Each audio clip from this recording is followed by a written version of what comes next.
So this was early on in '09. I just found all the classified stuff downstairs. Some of this may be classified, so be careful with it. And then next thing I have here is this is classified. It's all it goes with it. What was I going to ask you? Something else. Oh gosh.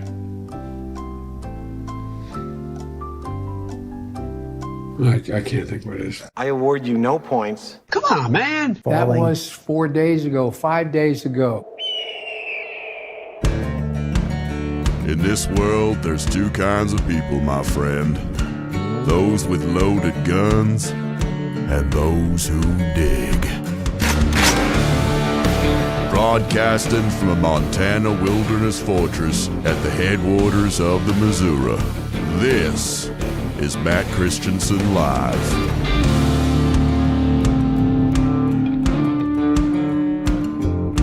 Hello and welcome to the show. This is Matt Christiansen Live, a proud duct tape production for Wednesday, July 29th, 2026. Thank you for tuning in. Sitting shotgun tonight.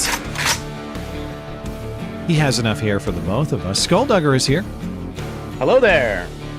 And he took the red pill before it was cool. Neo is here as well. Welcome back. Great to be here as always. Saddle up, partner. In the news for discussion tonight, Rand Paul releases Dr. Fauci's personal diary showing private contradictions from what he was saying publicly.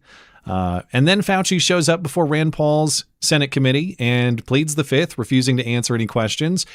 Rand Paul says he's going to have a vote to hold Fauci in contempt of Congress next week, and then we'll finally get him. He's finally going to prison now, guys. I doubt it.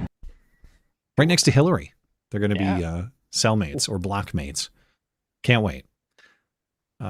Recordings of Joe Biden talking to his ghostwriter about all his classified documents at his house are now released. And for all those questions about cognitive ability, those were valid based on the recordings, but he did seem pretty aware that he had a lot of classified documents around his house. So kind of got away with that one, it seems. And Neo is going to walk us through a new wrinkle in the Somali fraud scandal, because it sure looks like Ilhan Omar's sister is potentially a central figure in at least the Feeding Our Future scam, maybe more scams, but I didn't look at this in detail. So Neo's going to clue us in on this. I didn't even know Ilhan Omar had a sister. Has she lesbian married her sister yet? Not that we know of. Okay. So has the sister also married the brother? Right. Well, the brother does do work for her, so who could tell? All right. We need to dig into those Minnesota marriage records and get to the bottom of it. Second half of the show, we'll take calls, emails, and voicemails. If you'd like to call the show live, you can do that through the Discord server linked in the description. There are instructions and help available on the server for you from friendly producer Tim.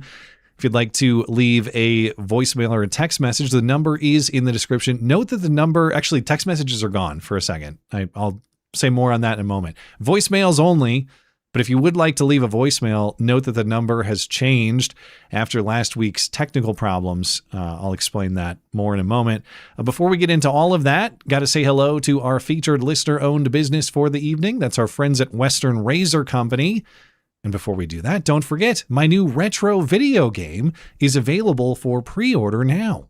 Hey, have you heard I now have a video game? Thanks to our friends at Soren Games, Matt Christiansen Media Mayhem is shipping soon. It is a retro-style Game Boy Color game that will play on any of your devices, your PC, your Mac, your phone, or tablet. Join me in my quest to perfectly cook French fries, 425, bring vehicular justice to cyclists while avoiding ethnic truck drivers, evade Soviet pursuit, and much more, all to achieve my ultimate destiny, confronting the masked journalist, defeating her, and earning the front page hit piece that is rightfully mine, and wearing the coveted golden flannel To mark the achievement, the game is full of bits and references, secrets, and even extra titles from our friends at Soren Games, games within the game. You even get an arcade version of their Leering Center game. Collect the cash and evade the oversight. It's all just $10. Learn more at mattchristiansenmedia.com/game. That's mattchristiansenmedia.com/game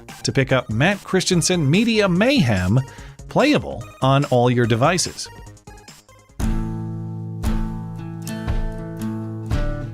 We know we're being lied to on a daily basis by our government, by corporate media, and by razor companies too. Think about it. Their ads used to appeal to your masculinity. Then they took advantage of your sensitivity with aloe strips. They kept adding blades, thinking you wouldn't notice how clogged they get. And the more they changed, the more plastic and disposable they became. The honest truth is those other razor brands are lying to your face, and our friends at Western Razor aren't going to take it anymore. That's why their safety razors are 100% metal construction, made in the USA, and made with integrity. The replacement blades are inexpensive too, pennies each. So you get a great shave and you save money long term, because when you buy Western Razor once, it lasts forever. Listeners of this show get a 10% discount on any order when they use promo code MATT10 at checkout. Don't let those other razor brands lie to your face. Go to westernrazor.com and order yours today. Western Razor, the last razor you will ever need. Promo code MATT10. westernrazor.com.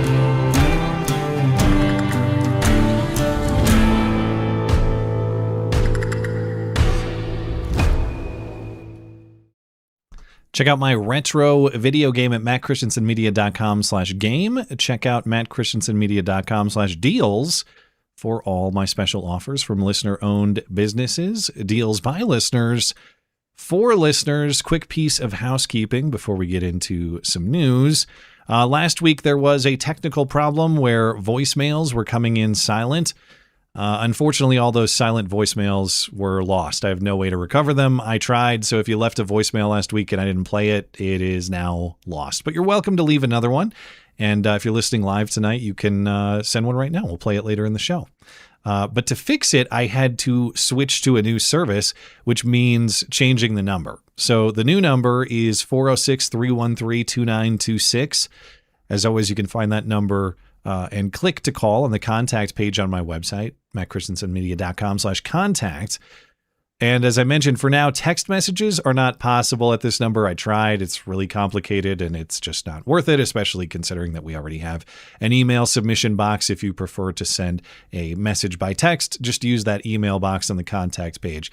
It's right there next to the phone number. But again, because I had to refresh it, the voicemail inbox is currently empty. So if you'd like to get a voicemail in tonight, you got about an hour or so to do that. We'll be happy to listen to your voicemail and respond to it later in the show. But I fear, gentlemen, that we have another illegal immigrant truck driver crash, this time in Union County in central Pennsylvania.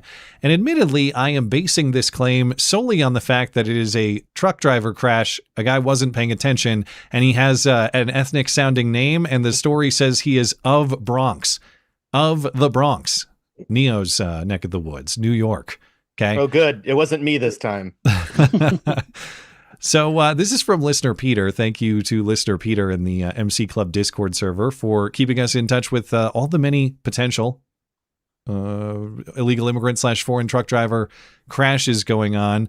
But 2 adults and 3 children were injured in a pileup on Interstate 80 on Monday after the driver of a tractor trailer slammed into stopped traffic in a construction zone. The driver, now I usually give an attempt on reading the names. The text might be too small for you guys. I'm gonna punt. Do either of you guys want to try to read this name? Can you see it? Kwaye Gornaku. All right, I don't know where that last C or K came in the last name, but that's not bad. Yeah, it's Gornarku. I don't even I see Gornaru. Guye Gornaru. Oh, yeah, you could be right. It could be Gornaru.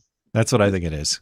He's of the Bronx. Don't you know so many Guyes hanging out there? That's a common name of, Bronx ancestry, It's I like thought. you need a visa to get to the Bronx, even from New York City.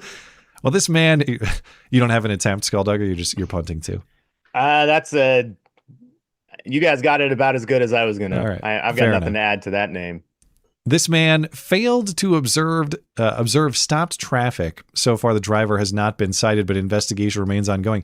I know I joke about these things, but again, they are all horrific. In this case, an entire family in critical condition at the hospital. Mom, dad, 2 boys, and a girl all hospitalized. And it's not just the illegal immigrants. And again, I'm speculating here. We're guessing. We don't know that's the case. But if it is something similar, it's not just these non-English speaking foreign truck drivers. It's this situation repeated where you have backed up traffic, say at a construction zone, and these guys just aren't stopping and they're slamming into traffic. And when I'm driving down the interstate, which is, I don't do a lot of interstate travel these days, but when I do, it's kind of a bit now. We sort of like, hey, check that truck for a turbine.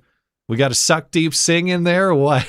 But when you're driving down the interstate in Montana, you can stay away from the truck pretty easily.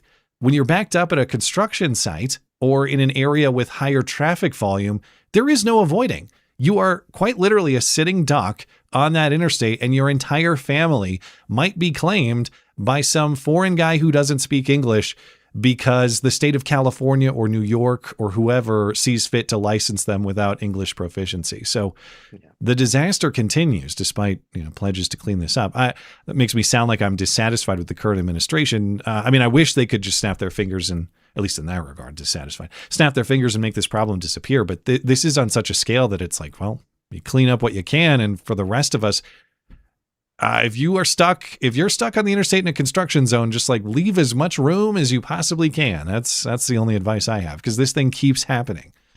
It's kind of crazy. Remember when this was like news, but now it's like at least a couple of weeks, and they just kind of blend into the background. Yeah. This guy with his name sounds like West African to me. I'm going to guess because nobody's naming their kid that who was born here. So I've never met a Guaye. Yeah. If that's how you say it. Yeah. These types of stories used to be extraordinarily newsworthy because they would happen about once a decade. And everybody, would hear about it nationwide. Now they're happening all the time, like multiple, in a year is crazy, but it's happening even more frequently than just multiple in a year. It's every couple months we have one of these situations where a big rig just plows through a whole bunch of cars in front of them because they weren't paying attention. The thing is, I actually recall the test for driving a big rig because I had to help my uncle prepare for his, and it was a pretty significant test. I'm great at tests, and even I found in preparing him, I'm saying this is pretty extensive. But now we know that like states like California and New York were just, license mills. Well, we also have another one in the context of statistically insignificant transgender violence and murders. That's a huge bitch. It's actually a huge man. You can probably tell, though. In Laguna Beach, California, Orange County, of course. 36-year-old man formerly known as Safford James Wolfson. I think that he might still go by that name. I don't know, but he's some sort of obese transgender fashion model on social media these days, it seems. Now arrested and accused of bludgeoning his mom to death with a hammer. Her body later discovered by her own mother, Wolfson's grandmother. So police responded to Wolfson's rental home, so the transgender guy's rental home, at 11 a.m. on July 20th. After Wolfson's grandma entered the residence and found blood-spattered floors and smashed furniture. And then she found Wolfson's mom, Angela Caprioli, I assume her daughter, but I don't know if she's if the grandma who discovered this is the paternal or maternal grandmother. Anyway, finds the transgender guy's mom, Angela Caprioli, dead in a bedroom of blunt force injuries to the head and the face. Wolfson himself was somehow injured in whatever fight they had. Well, actually, it might not have been the fight. He was taken to the hospital with self-inflicted injuries to his neck, so might have tried something on himself after the fact. He was arrested 3 days later. He's now in custody on murder charges. So Wolfson, the transgender guy, lived in this house. His mom was from Maine. She was visiting, and a neighbor says that he witnessed them having some kind of fight outside this home right before the killing. The neighbor says, I saw her outside talking with him, and it seemed like it was pretty hostile. But it doesn't sound like he has a lot of information on what exactly was said there. It just seems like they were having some sort of some fight outside the house. On his X account, Wolfson described himself as a trans girl looking for fun in LA.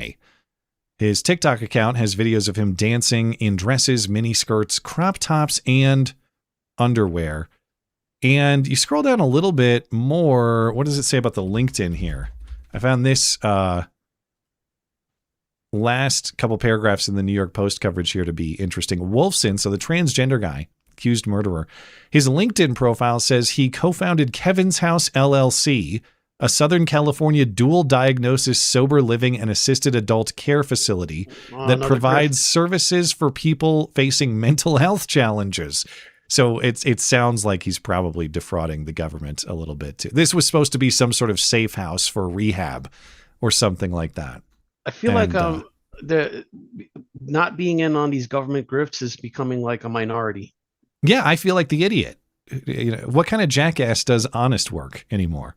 Right. You make your house a sober living facility and you rent it out to a bunch of drug addicts and you collect checks.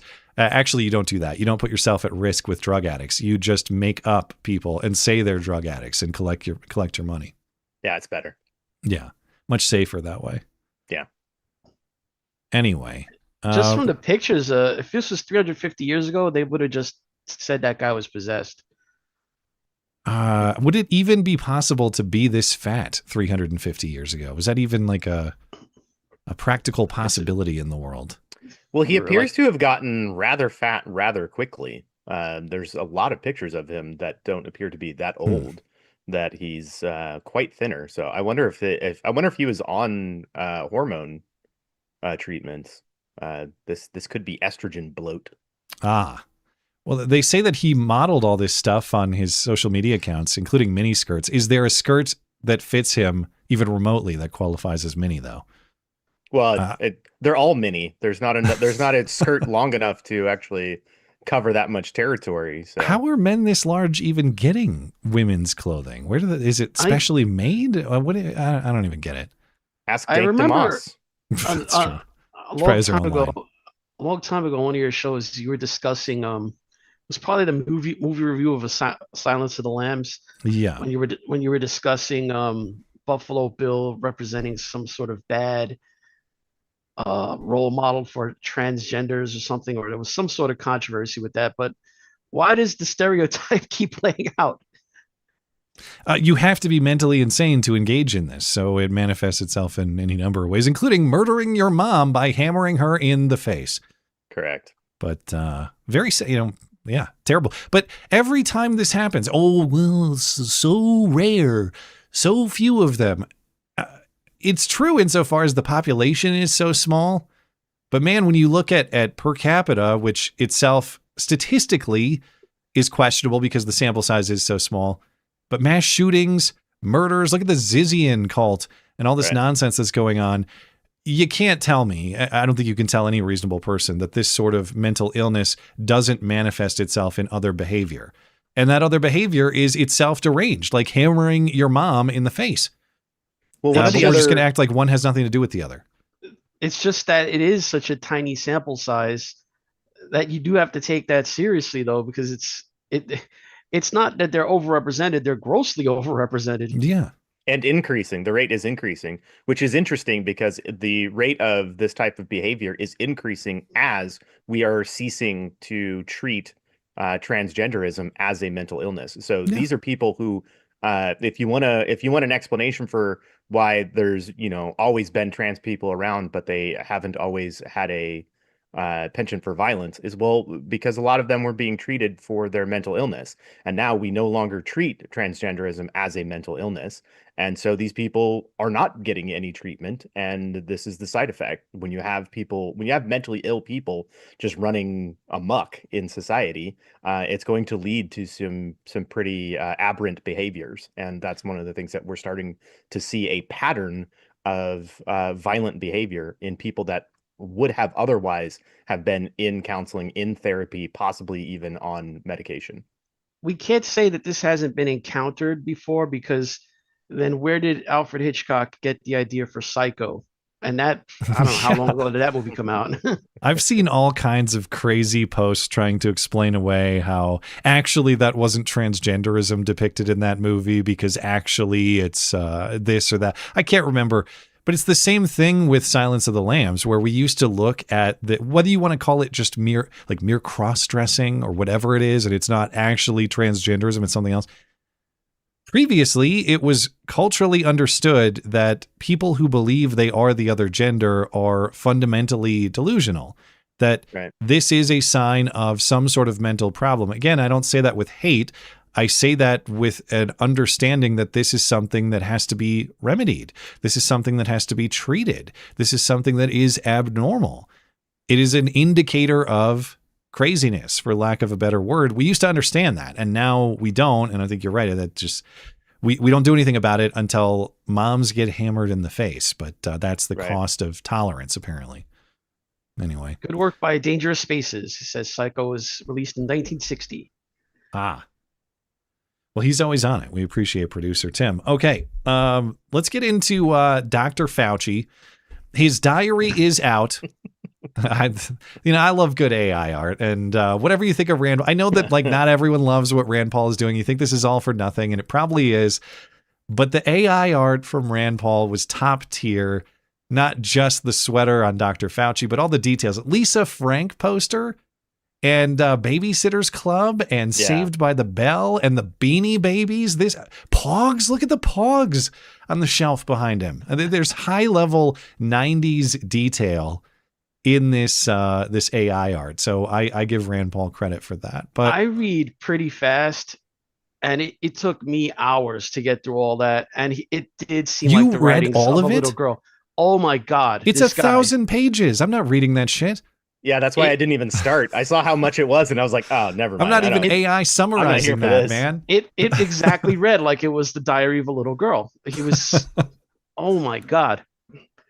All right, so the Lisa Frank presentation is accurate then. All right, well, Dr. Fauci's diary's out. He's refusing to talk to Congress. Now Rand Paul says he's going to get him this time. That's the story summarized in one sentence if you don't want to watch the rest of this segment. But we're going to go through it anyway.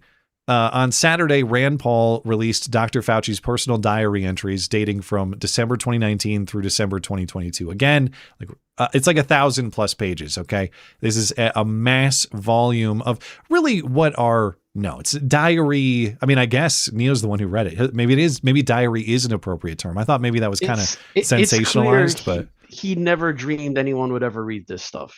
Okay, so it really was private confessionals. Anyway, how did we come to obtain these things? Well, the records were obtained from the Department of Health and Human Services under HHS Secretary RFK Jr. The records remained on government servers, so they are classified as government property, hence their release. So for all that Fauci might complain about the release of this, and Fauci defenders might and are, that this is some kind of breach of privacy, he's taking notes about government business on government property. I think that makes it a matter of public concern. Anyway, he's also writing about public policy on there. It's not like we're getting his grocery list. The process of disclosing the records has been in progress for about 8 months. So it just kind of happens to, I'm sure there's probably some strategizing, releasing this ahead of his subpoenaed testimony, which has also been negotiated for several months now. I'm sure that's coordinated a little bit, but all of this has been ongoing for quite some time now. It's not just a momentary whim or something.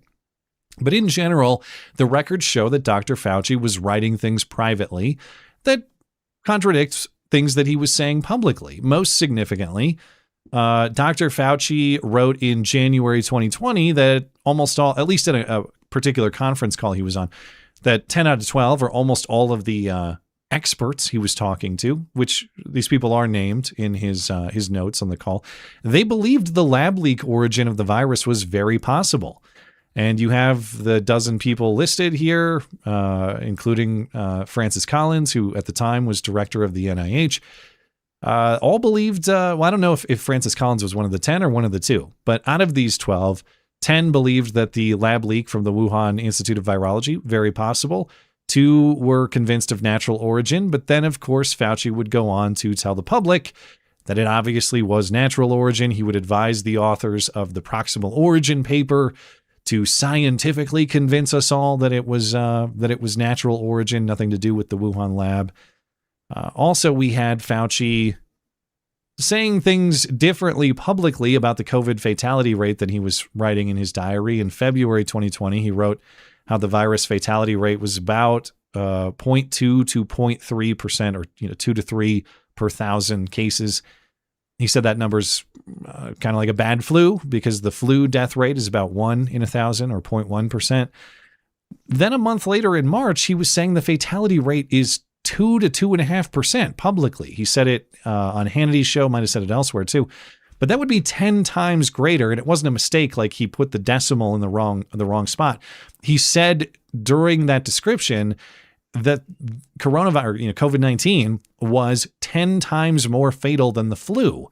This is in March, after he was writing the actual death rate in February, without any significant new evidence to do so. And then, as you mentioned, some of it is just kind of more fluff. It's not the point you were just making is it doesn't sound like a lot, but statistically that would have been huge. If 10 times? Rate, I mean, that's, yeah.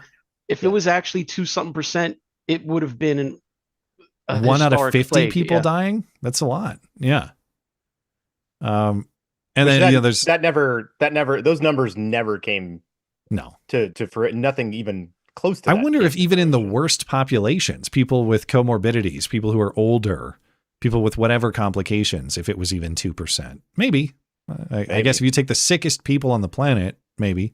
If you take that guy in Laguna Beach who just hammered his mom in the face, if he got a case of COVID, he'd probably fall over dead pretty quick, I think. And there were certain ethnic, or more specifically haplo groups that would appear to get more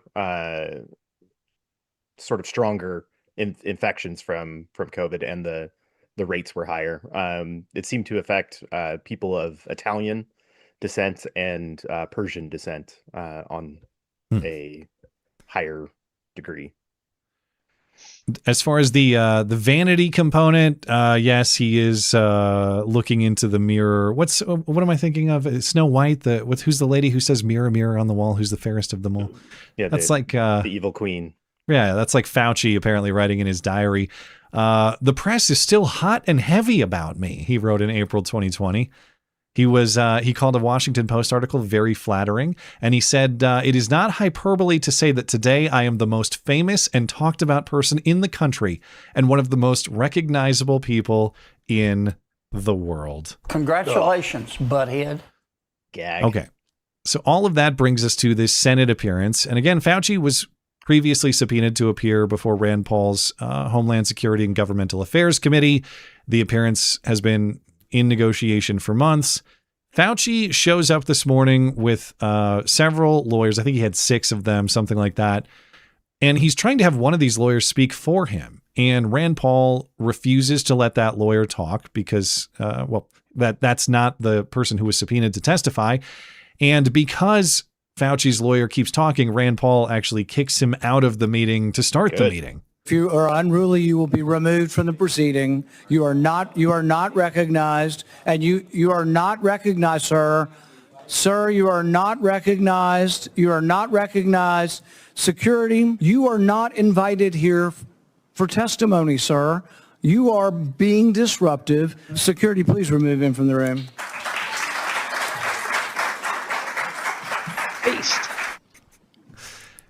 For once, when people say, and then everyone clapped in stories that are never true, in this case, they actually did. State that Dr. Fauci will still have the advice of the other half a dozen attorneys that he brought along today. Okay. Yeah, he brought an entire law firm with him. Jesus. Rand Paul is so prissy. Sometimes it's fun. Sometimes it's cringe. I mostly appreciate what he's doing here, even though, as many will say, and I want to talk about it momentarily, this isn't going to do anything. Right, Rand Paul can't necessarily do everything himself. I support chasing Fauci to the end of the earth.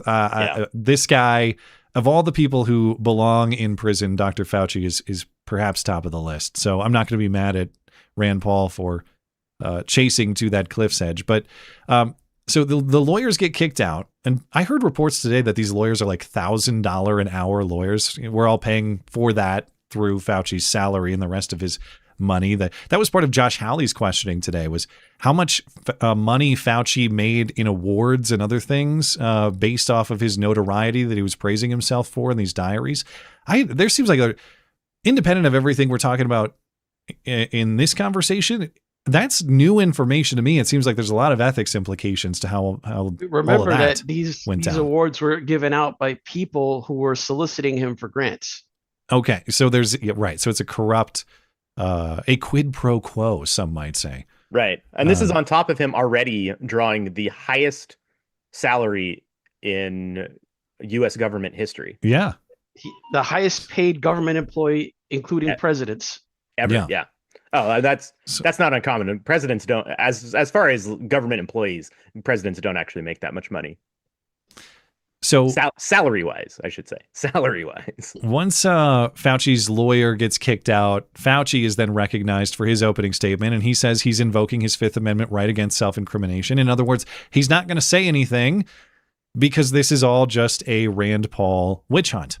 Given Senator Paul's obvious obsession with calling for my prosecution, his repeated slanderous comments about me, and recently his publicly releasing my unredacted personal diary aimed at embarrassing and intimidating me, the only conclusion I can reach is that the sole reason he is calling me before this committee is to get me to say something, anything that could vindicate his repeated public pledges that I end up, in his words, quote, behind bars, unquote. Any reasonable person who has followed his unhinged obsession with me would readily come to the same conclusion.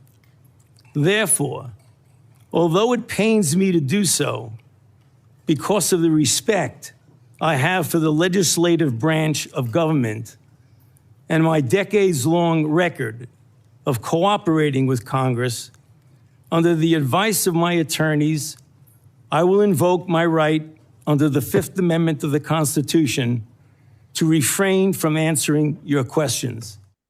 This whole thing is fucking bullshit. That's a novel use of the Fifth, because he's saying he can't be prosecuted for the crimes he was pardoned for. So he's doing a preemptive use against the crime of perjury, which he's saying if he answered the questions that are asked, he'd be perjuring himself. Yeah, and I want to get into that because invoking the Fifth to protect yourself from congressional testimony has been deemed valid by the Supreme Court previously, but not in this context, not in the pardon context that you're talking about, which does make this a little bit distinct and legally mysterious. We don't actually have a good answer for how this would play out, which is what Rand Paul was talking about at the end of the hearing. But one thing that is notable about Fauci's prepared statement there, because that was really the entire substance of what he had to say today, is that he acknowledges the diary is authentic. Previously, he had not done so. So because he's saying, hey, it's my personal diary that's put out there to embarrass me, we can assume that it's all accurate. It's not made up nonsense. And when Fauci complains about privacy, or at least implicitly does so, these are my private writings and they're put out there to embarrass me. It's not your privacy if the notes are on government computers and servers, and they were about government business.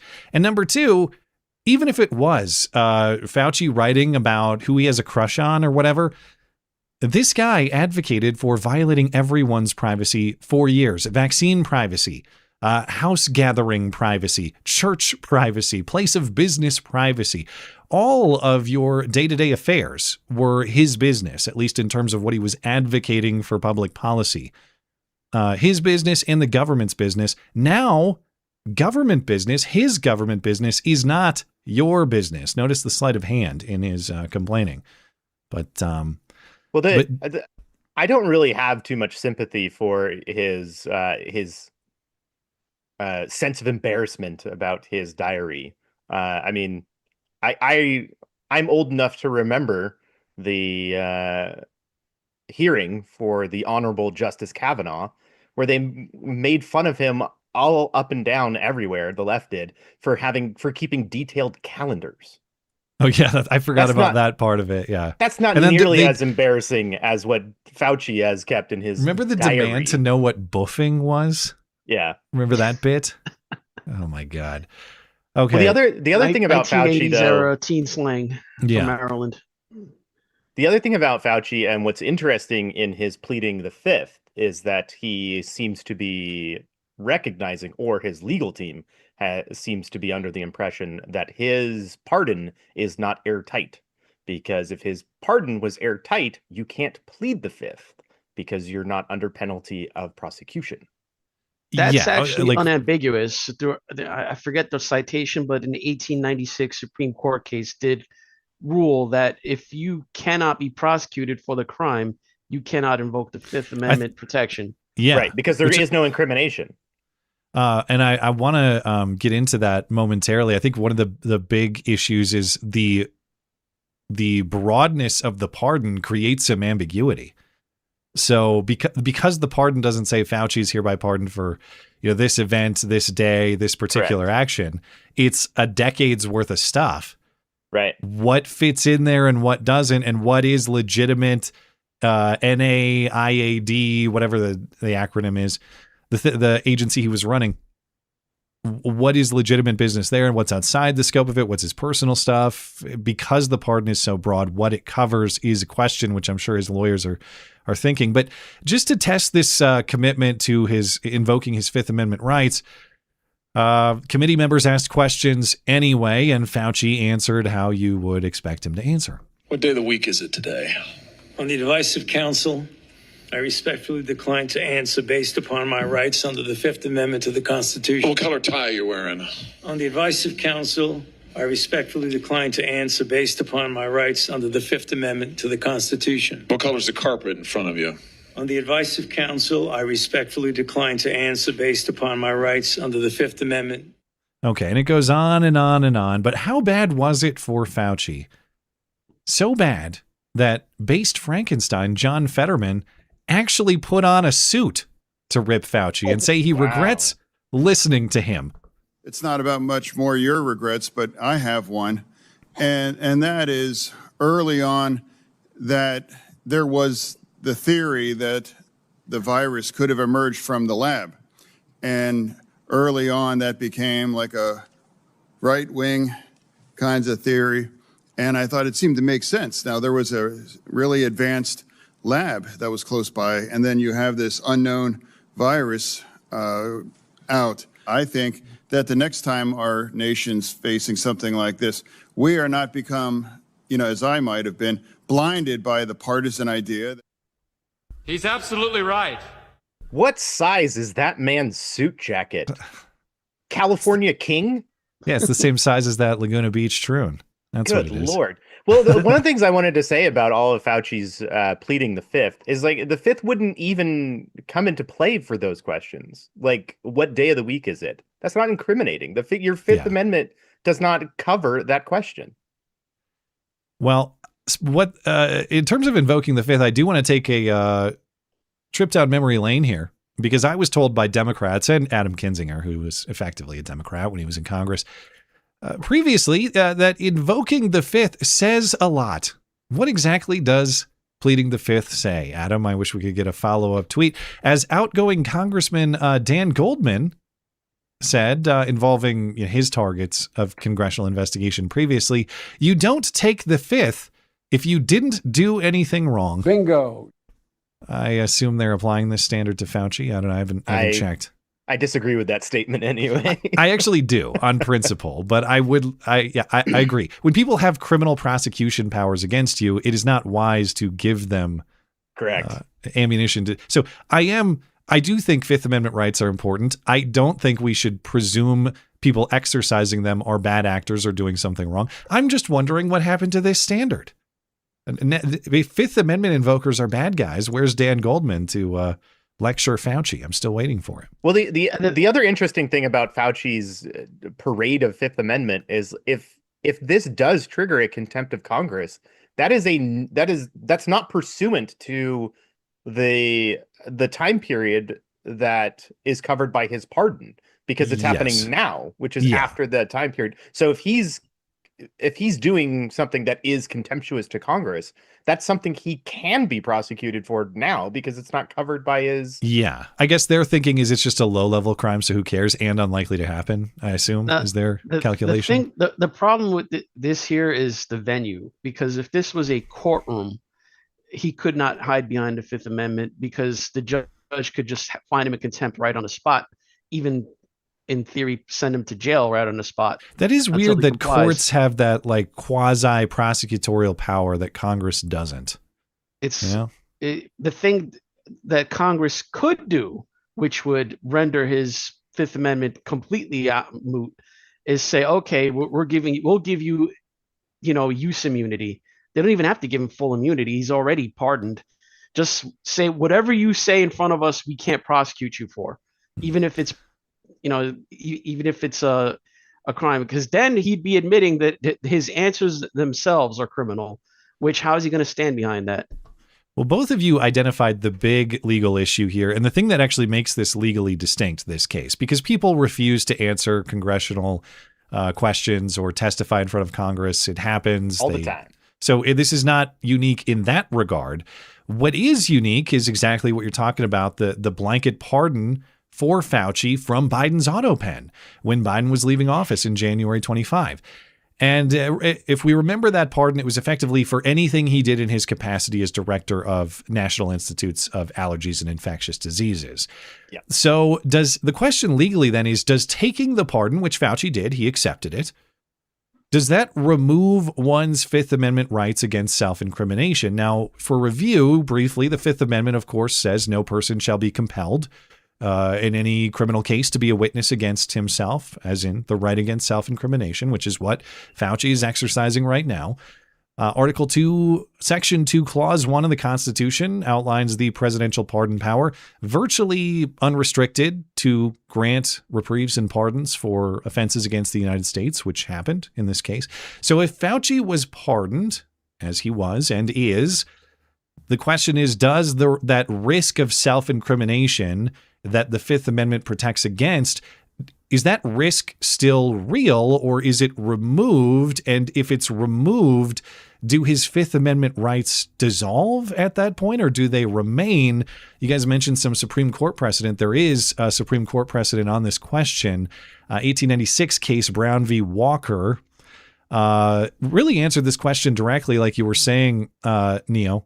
The court reasoned in that case that a pardoned person can no longer exercise his Fifth Amendment rights against self-incrimination since, quote, since he stands with respect to such offense as if it had never been committed.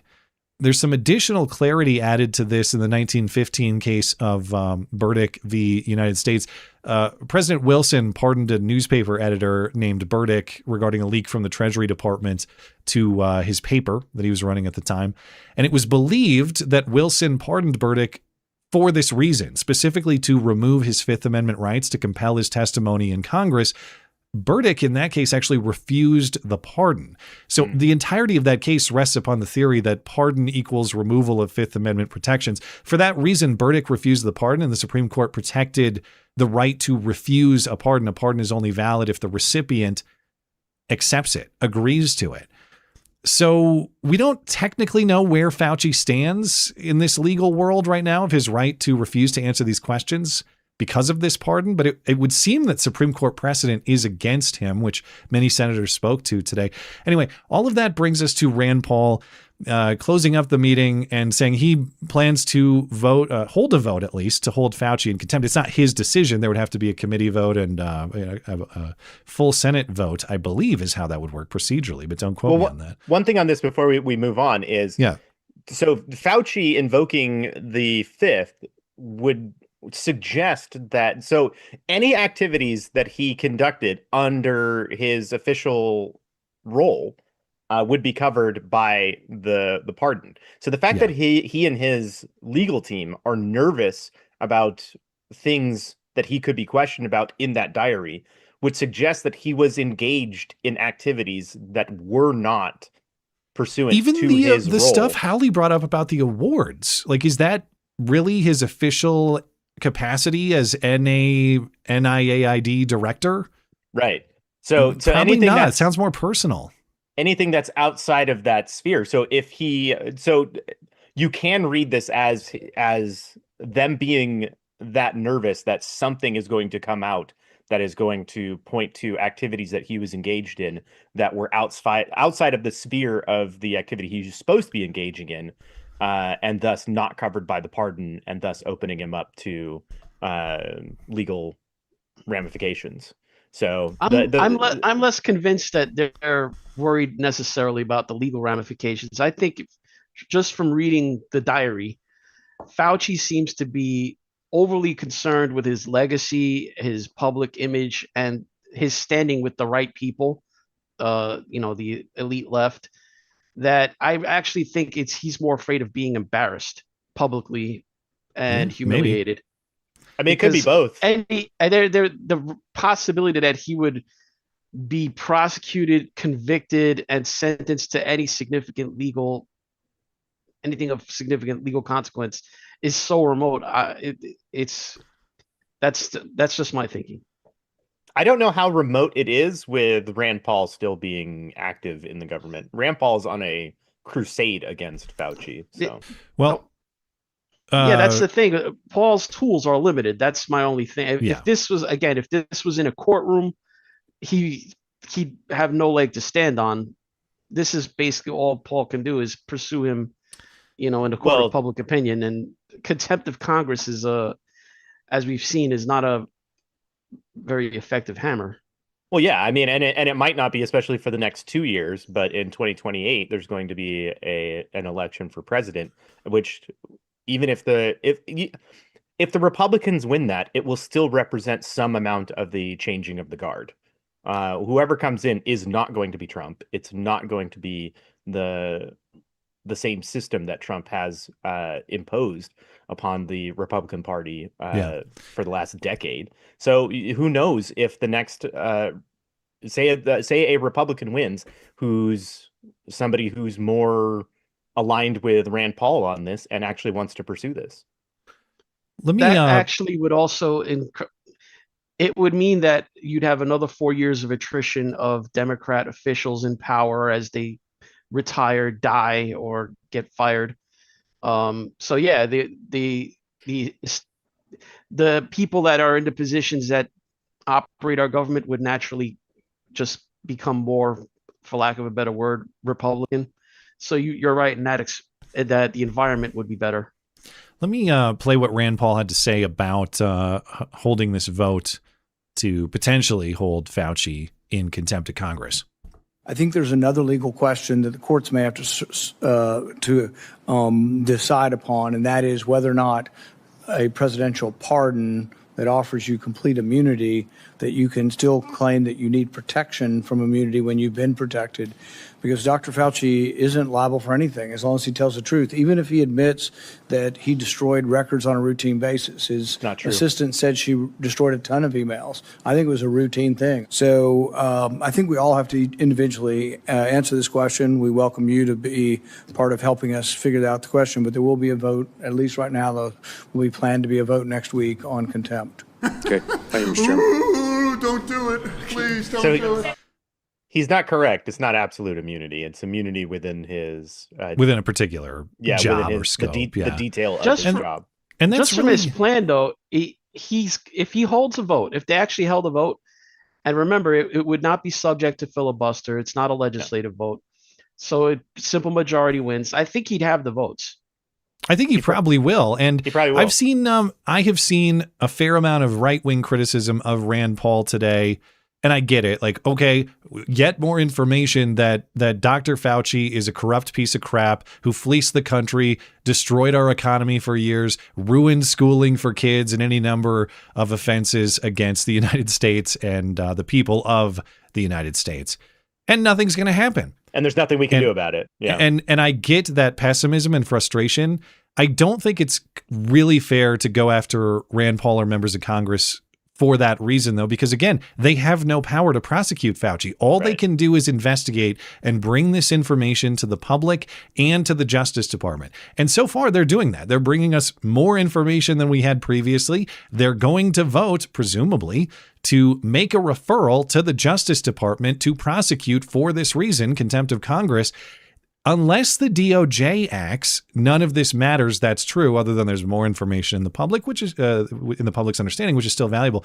But the frustration goes to the Justice Department. I don't think the frustration is fairly applied to Rand Paul and company insofar as they are not prosecutors. So I was mildly annoyed with that today. Yes, it's a show so far. No, we have no reason to believe it's going to be anything but a show for the time being. But whose fault is that? It's not actually Rand Paul's. It's not actually the Senate committee. It's not Congress in general. It's everybody at the Justice Department. So it's Todd Blanche and company, formerly Pam Bondi and company, who deserve that scrutiny. And that's where the frustration should be directed.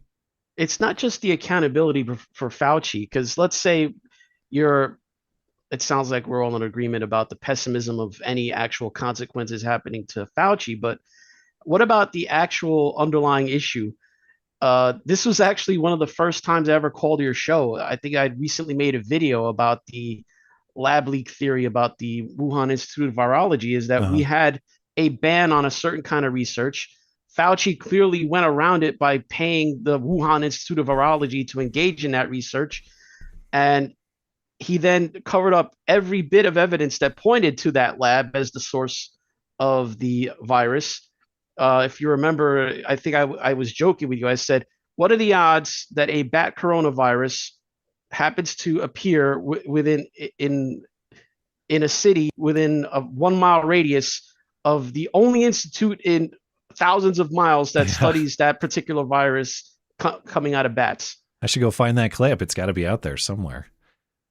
Last thing I want to say on Fauci is just a point of interest from the diaries that we had not heard previously. And that's RFK Jr. saying that Fauci himself was actually vaccine injured. Okay, RFK is alleging that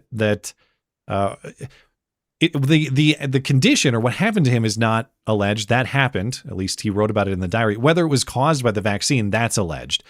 But this is based on information in the diary. Dr. Fauci took the vaccine publicly in December 2020 when it first came out.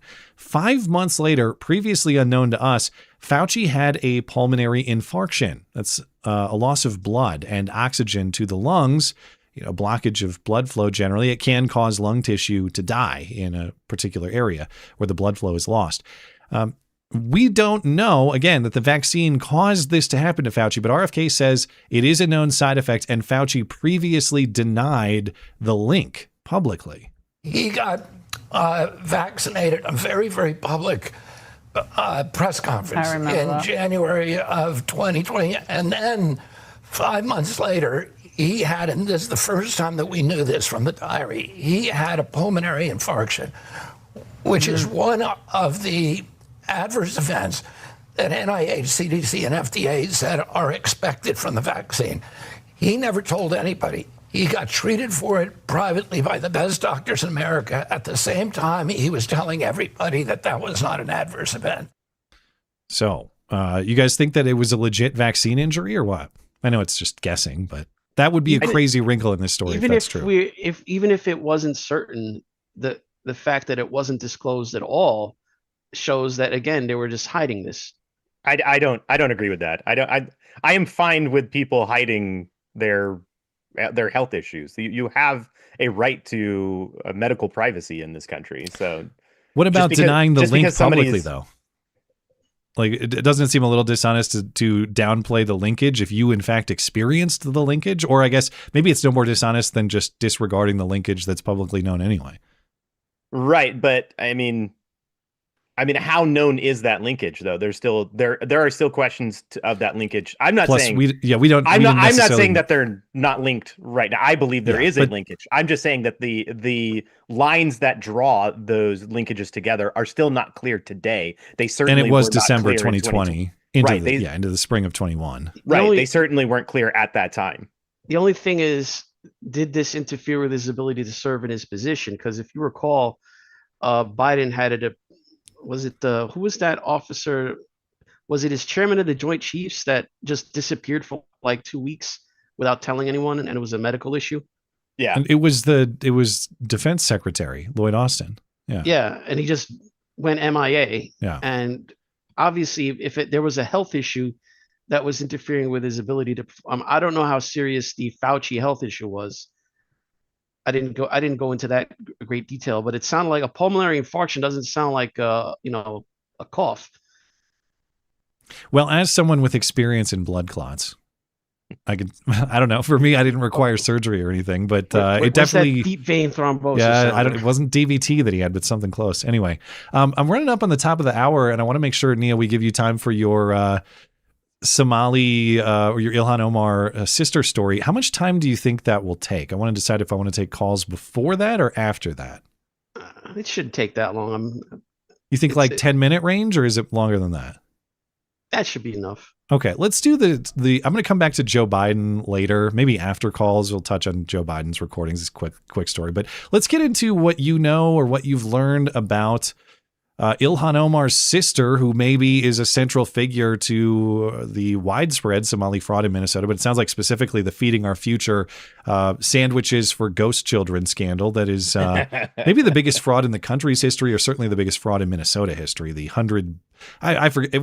I don't know how many tens or hundreds of billions that one was. I can't even remember. It was so giant. A huge payout to her favorite restaurant too. Yes, the one that she campaigned at or whatever. Yeah, and hosted her wedding reception. Really? Okay. Well, what's the new discovery about the sister? Well, there was a vote back in May in the Minnesota House where they blocked any attempt to subpoena Omar. Now, this is the state legislative body. And, you just look at a headline like that and you figure typical politics, just whatever. Then you start to wonder now with this information if there's actually something there that they're trying to protect, because in the Daily Wire summary of the story, they have Ilhan Omar's sister linked to central figures in the Minnesota fraud scandal. When they say central figures, yeah, they mean that the people at the heart of the conspiracy. And she was using the same addresses and the same place that they were using to like launder the money. So Sarah Noor is Ilhan Omar's sister, who's connected to all these other fraudulent businesses. And it's important to remember the spelling of her name, Noor, because there's another person in the story also named Noor. So it gets confusing. And if you don't are remember. that, yeah. Because I got so confused reading this. That's why I'm glad they included the map of how all these people are connected. And Sarah Noor, the sister, had one of these businesses that she had been running that is maybe connected to all this is called Grit Partners. No, not Grift Partners. Grit Partners. I actually kept misreading it in my head as Grift. So what is this all about? The first problem that is when she pops up on the radar is this people center clinics and services that she had in Minneapolis, which is basically tied to Sarah Noor, her Omar's sister. She gave them an earmark of $2 million while she was still in the Minnesota. Okay, so Ilhan Omar publicly funds her sister's medical company. Then she goes on to found the Grit Partners Consulting. And she herself, on the website and in her own public statements, brags about it securing more than $20 million in funding for health initiatives and consulting on projects backed by federal health agencies such as USAID, which is supposed to fund foreign projects. I mean, it sounds like a foreign project to me. So yeah, they're supposedly doing stuff in Somalia, but as you can guess, if you look into this, there doesn't really seem to be anything going on in Somalia with this organization. And they're doing stuff in Somalia, but they're incorporated in the same house on Hyacinth Avenue in Lakeville, Minnesota. Okay, so all of these businesses, some of which are connected to Amy Bach and these fraudsters, their registered business address is this common house. Is that what you're saying? Yeah. Okay. And they, when you go up to the house, it's just a regular house. There's no business operating out of it. The Daily Wire sent people there. There's just a lady there named Masha Ahmed Ali. That's the name of the man. And his wife, Ismahan or Ister Ahmed Afra. And according to the incorporation records, she's opening a company called the Sunrise Business Center. And Hannah Marekigan is the name that keeps popping up in there. And she was one of the people convicted of the fraud. She pled guilty to stealing $7 million and claimed she was feeding 4,000 poor children a day. Show me that so cafeteria. She was involved in the sandwiches for ghosts. Exactly. By the way, I said hundreds of billions earlier. It's only hundreds of millions feeding our future. I should be fair, not hundreds of billions, hundreds of millions. She's feeding 4,000 and again, incorporated out of the same address.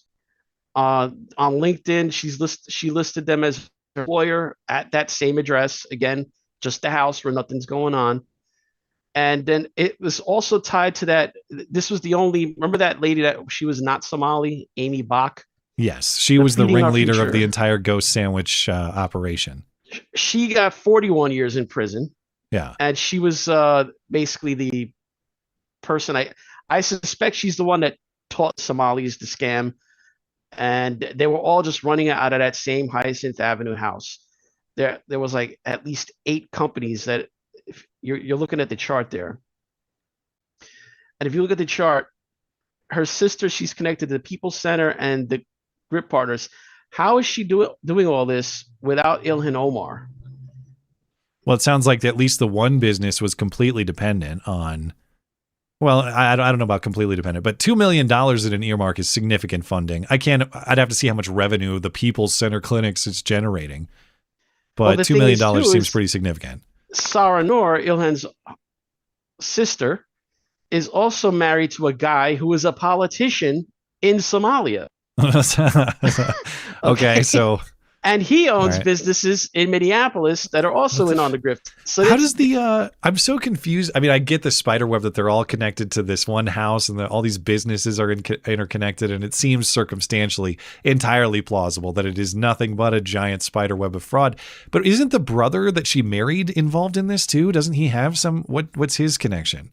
Well, if you looked at the Breitbart story that came out way back in March, it wasn't even connected to this stuff. Is that they were just noting that he was doing work for Ilhan's sister. And remember, Ilhan for years has claimed that, no, I can't get in contact. He's fallen off the face of the earth. Yeah, I thought he lived in the UK. Wasn't that what they said? Yeah, he can't get in contact with him. It's impossible. He's basically DB Cooper. But apparently he was logging in with his Instagram account to do coding for Ilhan Omar's sister's business's website. So from where? Is he in Minnesota or is he doing this from an unknown place across the globe? The thing is, we know exactly where this guy has been because over the years they've tracked him. I mean, he's either in Kenya, where he lives with the other sister that they have. They have that they internet don't talk there? about.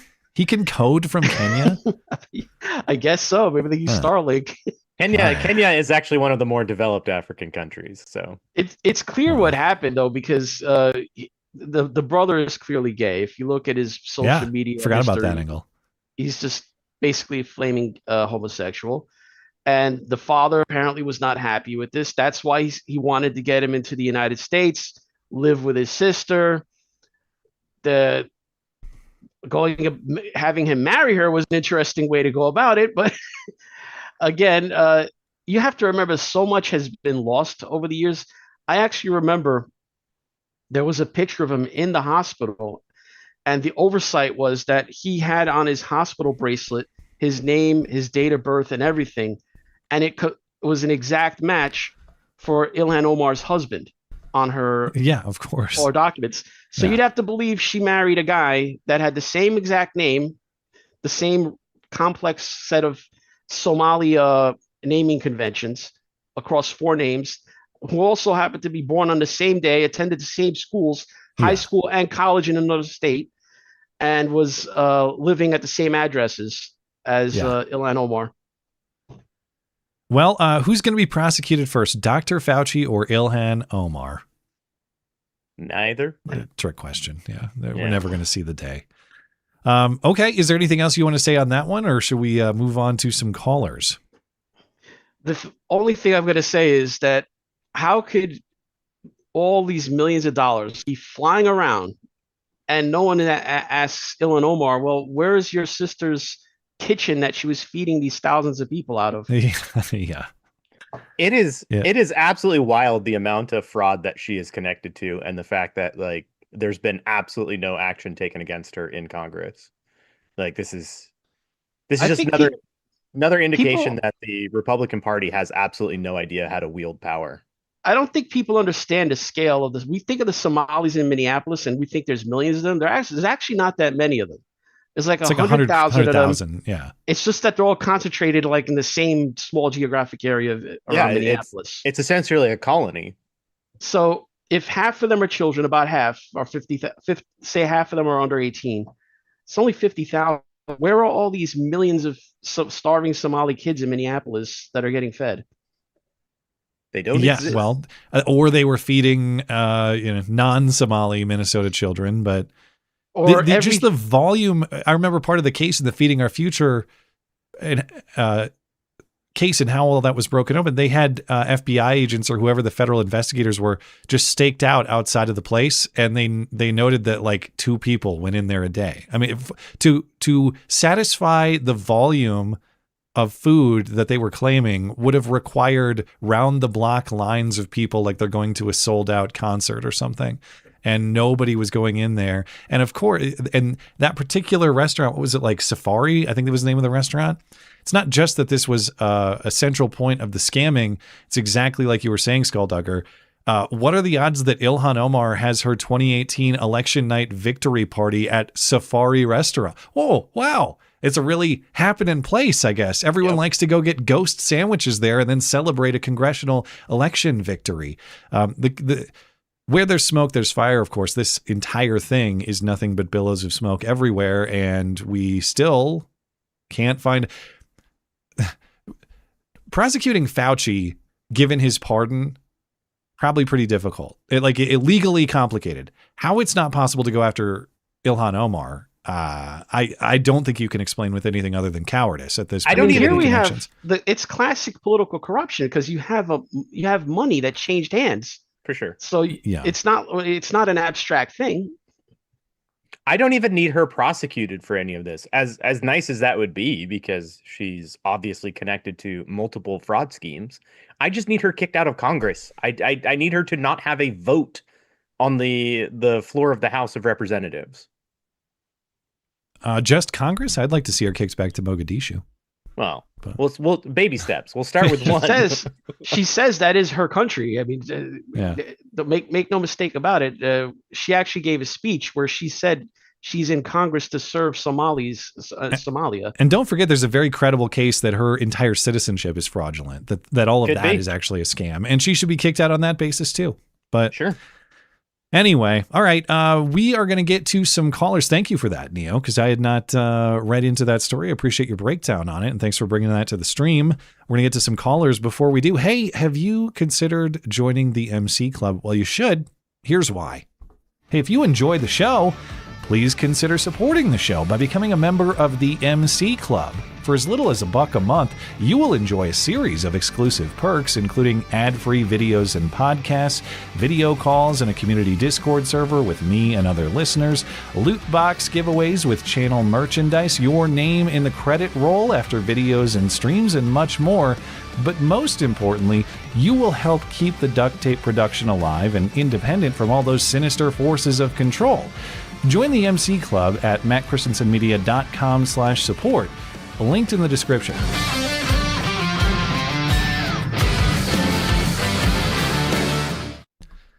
Okay, you guys are in the Discord server. I have unmuted myself successfully this week, so I'm getting better at this. Golden Leaf is up first. Golden Leaf, are you there? Yes, I am. Can you guys hear me? Yes, sir. What do you got for us? Good to go. Well, I just wanted to talk about.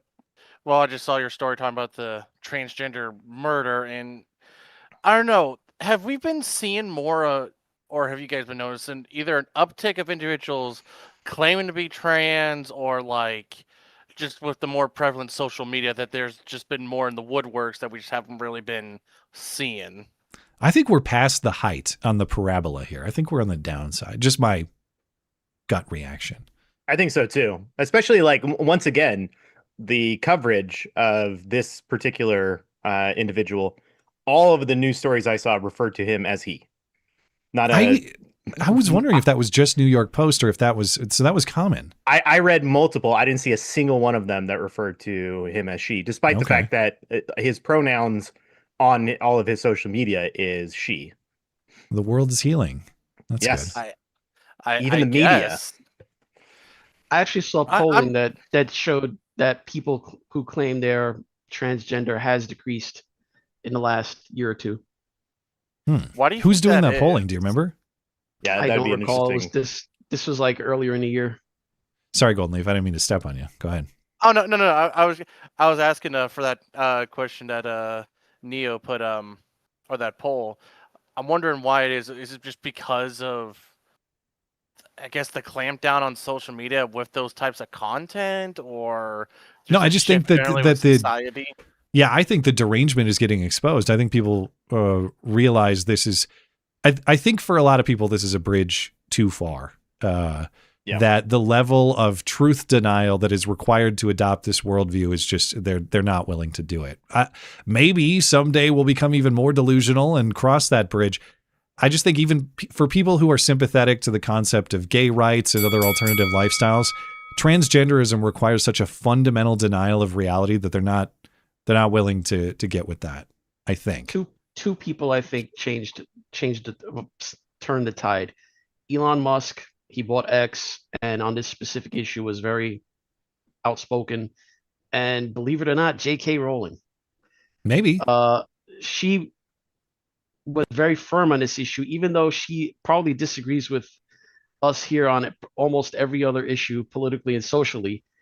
She just made it. She was the face of the non-far. You couldn't call her far right, even though they do. They try, yeah. At least on that issue. You can't credibly call her far right. So what's she called, like a TERF or something, or something? Yes, trans exclusionary radical feminist. Right. Which, oh my god, that's, I don't know, the amount of letters and shit. I don't know if that's just also part of the conundrum, like the LGBT. Well, it's such a weird term too, because trans exclusionary just means men exclusionary, and isn't radical feminism? Isn't the core premise men exclusionary, or at least like preserving women from masculinity? Well, the real TERFs, the true TERFs are they're fully trans exclusionary because they don't accept men as coming into the the scope of womanhood, and they also reject women who reject their own womanhood to explore the masculine. So they exclude all trans. I was also going to say the other thing also was just like the less amount of transgender is like the massive push of like seeing someone going into the ladies' room. That's a dude. There's been a lot of pushback from that as well. I would say like a lot of more. And I think that there's a lot of real danger, or maybe danger is the wrong word, serious consequence that has to be evaluated about the way that we've treated, say, gay marriage and other things that are related. But I think those dangers, I think, are more creeping in terms of how society evolves over time, and especially how children are treated, which we've talked about a lot on this show. The dangers of transgenderism are a little bit more immediate. Like, yeah, your daughter might get assaulted in the bathroom, or the guy might go crazy and hammer you in the face. Like, I think that's maybe part of the consideration. I used to be myself vulnerable to the slippery slope argument, and thought it was, think of it as I did silly, too.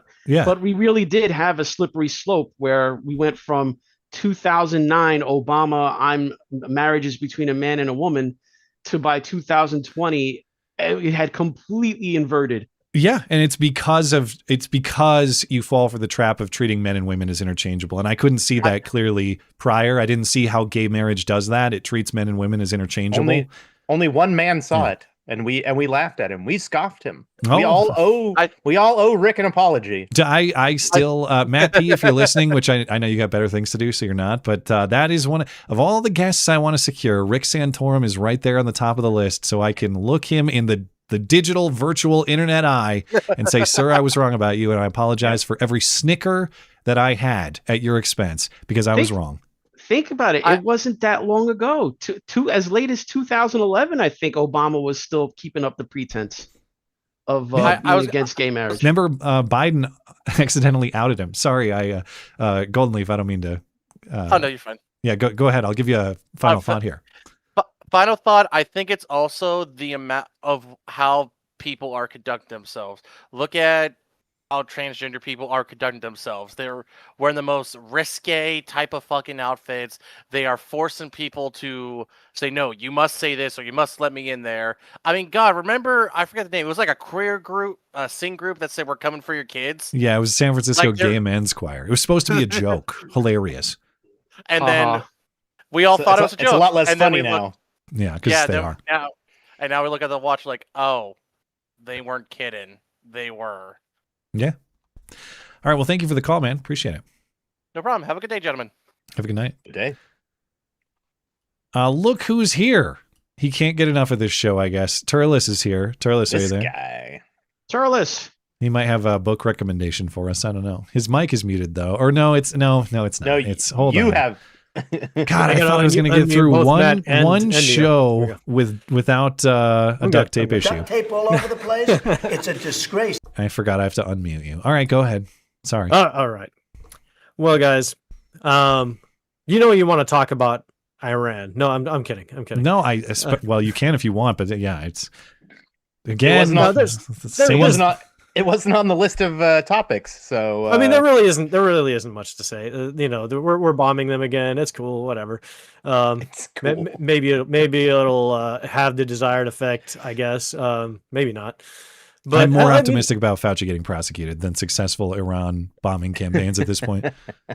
Okay, I will say this. I did see some reporting that said, if anything, they're actually more worried about their financial situation than they are about the bombs. And that is interesting. So they may be on the verge of economic collapse. That wouldn't really surprise me. I mean, their currency is worthless, as you know. And there's a good chance that it doesn't matter whether they deal with this or not. They may be on, they're well on their way to collapse regardless, but we'll see. It's fucking bullshit. I don't know. Strongest economy ever, actually. Oh, sure. I've read analysis that shows exactly what he just said. That the reason why I don't think Trump wants to bomb Iran, honestly. I feel like he has to because of the sneak attack aspect of the past couple Jordan of days. Attack. Yeah. So the thing is, the real, is that the name of the Iranian currency? The real? Yeah, real. It was already in the toilet, and now I think it's trading at 2 million reals to the dollar. It was like something like 800,000 reals to the dollar before the war. It's only getting worse. Is that more or less valuable than Zimbabwe? That's a lot of them. They're shedding trade partners too. Like that's one of the things that people neglect to acknowledge about this war, especially in trying to declare victory for Iran, which is still ridiculous. Don't do that. They are isolating themselves amongst the other countries in the world. They are basically down to like 4 countries that they have good relationships with on the entire planet. And their Gulf state neighbors have been doing something kind of new lately, in that there have actually been attacks from I think Kuwait, Saudi, and others who are actually firing their own missiles at Iran now. So they are very short on friends at this point. If that's true, that's the best news I've heard in a while, because Trump keeps saying that the Gulf neighbors are going to step up to do all this work, and I have not seen them do any work. To bond them, but apparently they are now, so that's at least something new. So they immediately had stopped trade with Iran. All of the Gulf states basically stopped trade with them as soon as Iran started bombing them. They're like, all right. The only thing that was saving them was that the Saudis didn't want to get into it with them, but then they made the Houthis attack the Saudis, which is now basically the Saudis are like, all right, fuck you. Right. So on some level, the strategy is working. It is kind of obviously in ill-timed in a way because of the midterms coming up. But I will say the strategy on some level is, I think it could have gone better. I think there are a lot of decisions that Trump could have made that would have had this thing wrapped up a lot quicker. But say la vie. All right. Well, thank you for the call. Sure. Thank you for Appreciate the optimism as always. Thank Hey, you by for the- the plan trusting. We Hey, always, you know, I we gotta always give need a to little- be reminded. I got to give at least a little bit of credit where it's due. Chess. By the way, read The Light and Glory. That's an interesting book. All right. Thank you for the call, man. Yeah. Okay. We're going to catch up with Vong as well. Vong, are you there? Hey, Matt and friends, how are you all tonight? Hello. We are well. What do you got for us? 2 weeks in a row for Vong. Nice. Indeed. Oh, also, because you were deprived of it last week, start off by maintaining and upholding the traditions. Chat. I drink your tears as always. Shut up, faggot. He's on Traditions. Indeed. Traditions protect you from those horrors of which you are unaware. Now, with that said, there's something that I learned about a while back that I've seen almost no one talk about except for one person who, well, perhaps it's because of the person that a lot of people just disregard this because, well, crazy VTubers on the internet sometimes get disregarded like that. There's an organization called Bridge. Have you ever heard of them? No, but that's a pretty generic name, so maybe I've just forgotten. Yeah, so this is the thing. There's a person, she's on YouTube and streams elsewhere as well.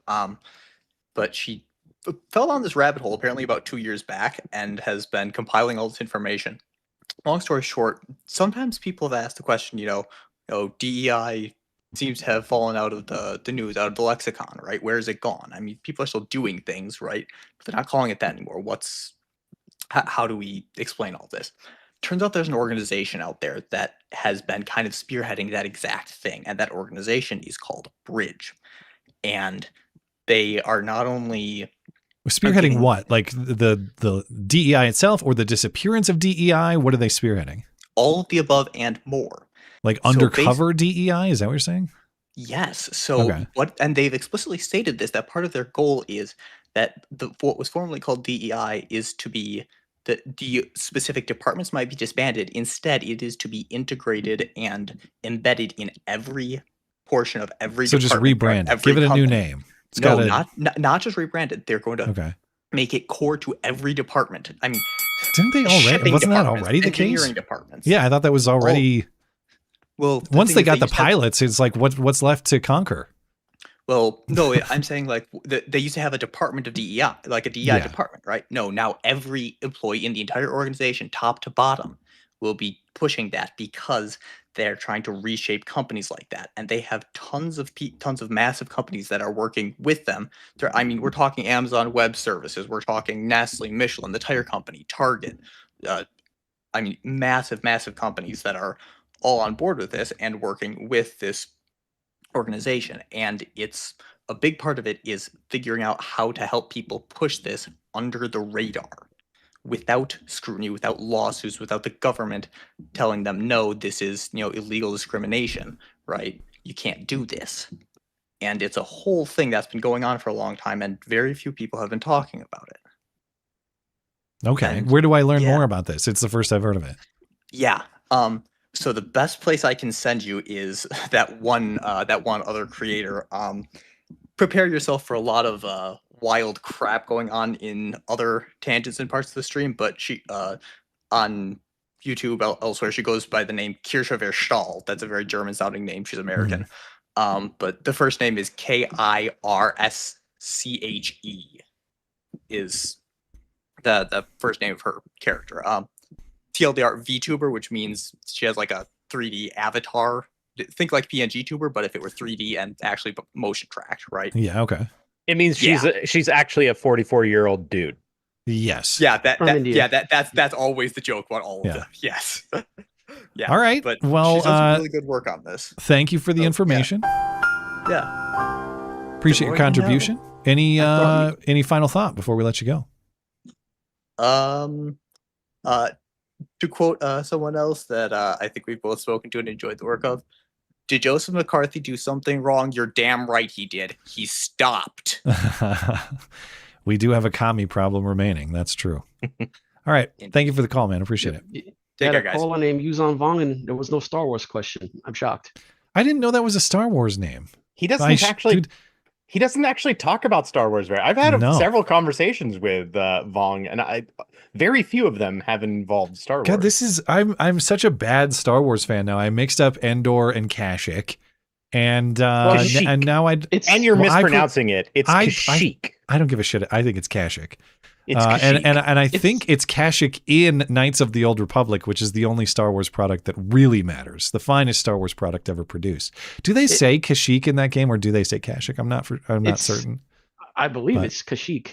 It's Kashyyyk. I'm going with Kashyyyk. It's Kashyyyk in the prequels. It's Kashyyyk everywhere else outside of your head. I assume there are 3 Ys for a reason. It's supposed to be extra Y sounding, so fine, it can be Kashyyyk. The primary source of my embarrassment was mixing up the Wookiee planet with I forgot the name of the creatures again. The little bear thing, the Ewok, the Wookiee planet with the Ewok planet. So, to your credit, though, one of the reasons why you might be mixing them up is actually the original concept for Return of the Jedi was to have it be Kashyyyk and to have it be a planet of Wookiees. That's not why I mixed them up, though. They're both like forest planets, and that's all. Well, unfortunately, they had to pivot last minute because, as it turns out, it's not easy to cast a whole bunch of 7 foot tall actors. It's a lot easier to find little people and children. It's a lot easier to find. Former Oompa Loompas desperate for work. Correct. Don't feel bad though. That was an obscure reference used on Vong. None of it. What guy is that? I'm sure I've heard this before. I just forgot. It's a race. It's a faction. Oh. Okay. They became in the books. They became the big bad evil that they were fighting after the Empire fell. Okay. They invaded the galaxy. Well, let's catch up with some super chat. I do have some emails. I think the voicemail inbox is still empty, so we might not have voicemails tonight. But I do want, so let's do super chat because I don't want to leave them hanging. And then I'll spend like 5 minutes on the Biden tape thing because I prepared a segment, and damn it, I'm going to see it through, even though it was in the intro, so you have to use it. Yeah, rules are rules, and then we'll get into some email questions as well. But let's check it on super chat. Long Dong John, anyone having issues with Tippy Stream? I write up my message and then it breaks when trying to redirect to PayPal. Now, I see there's another super chat from you via Tippy Stream, Long Dong John. So that's good because it confirms the new super chat system is working. So thank you for that.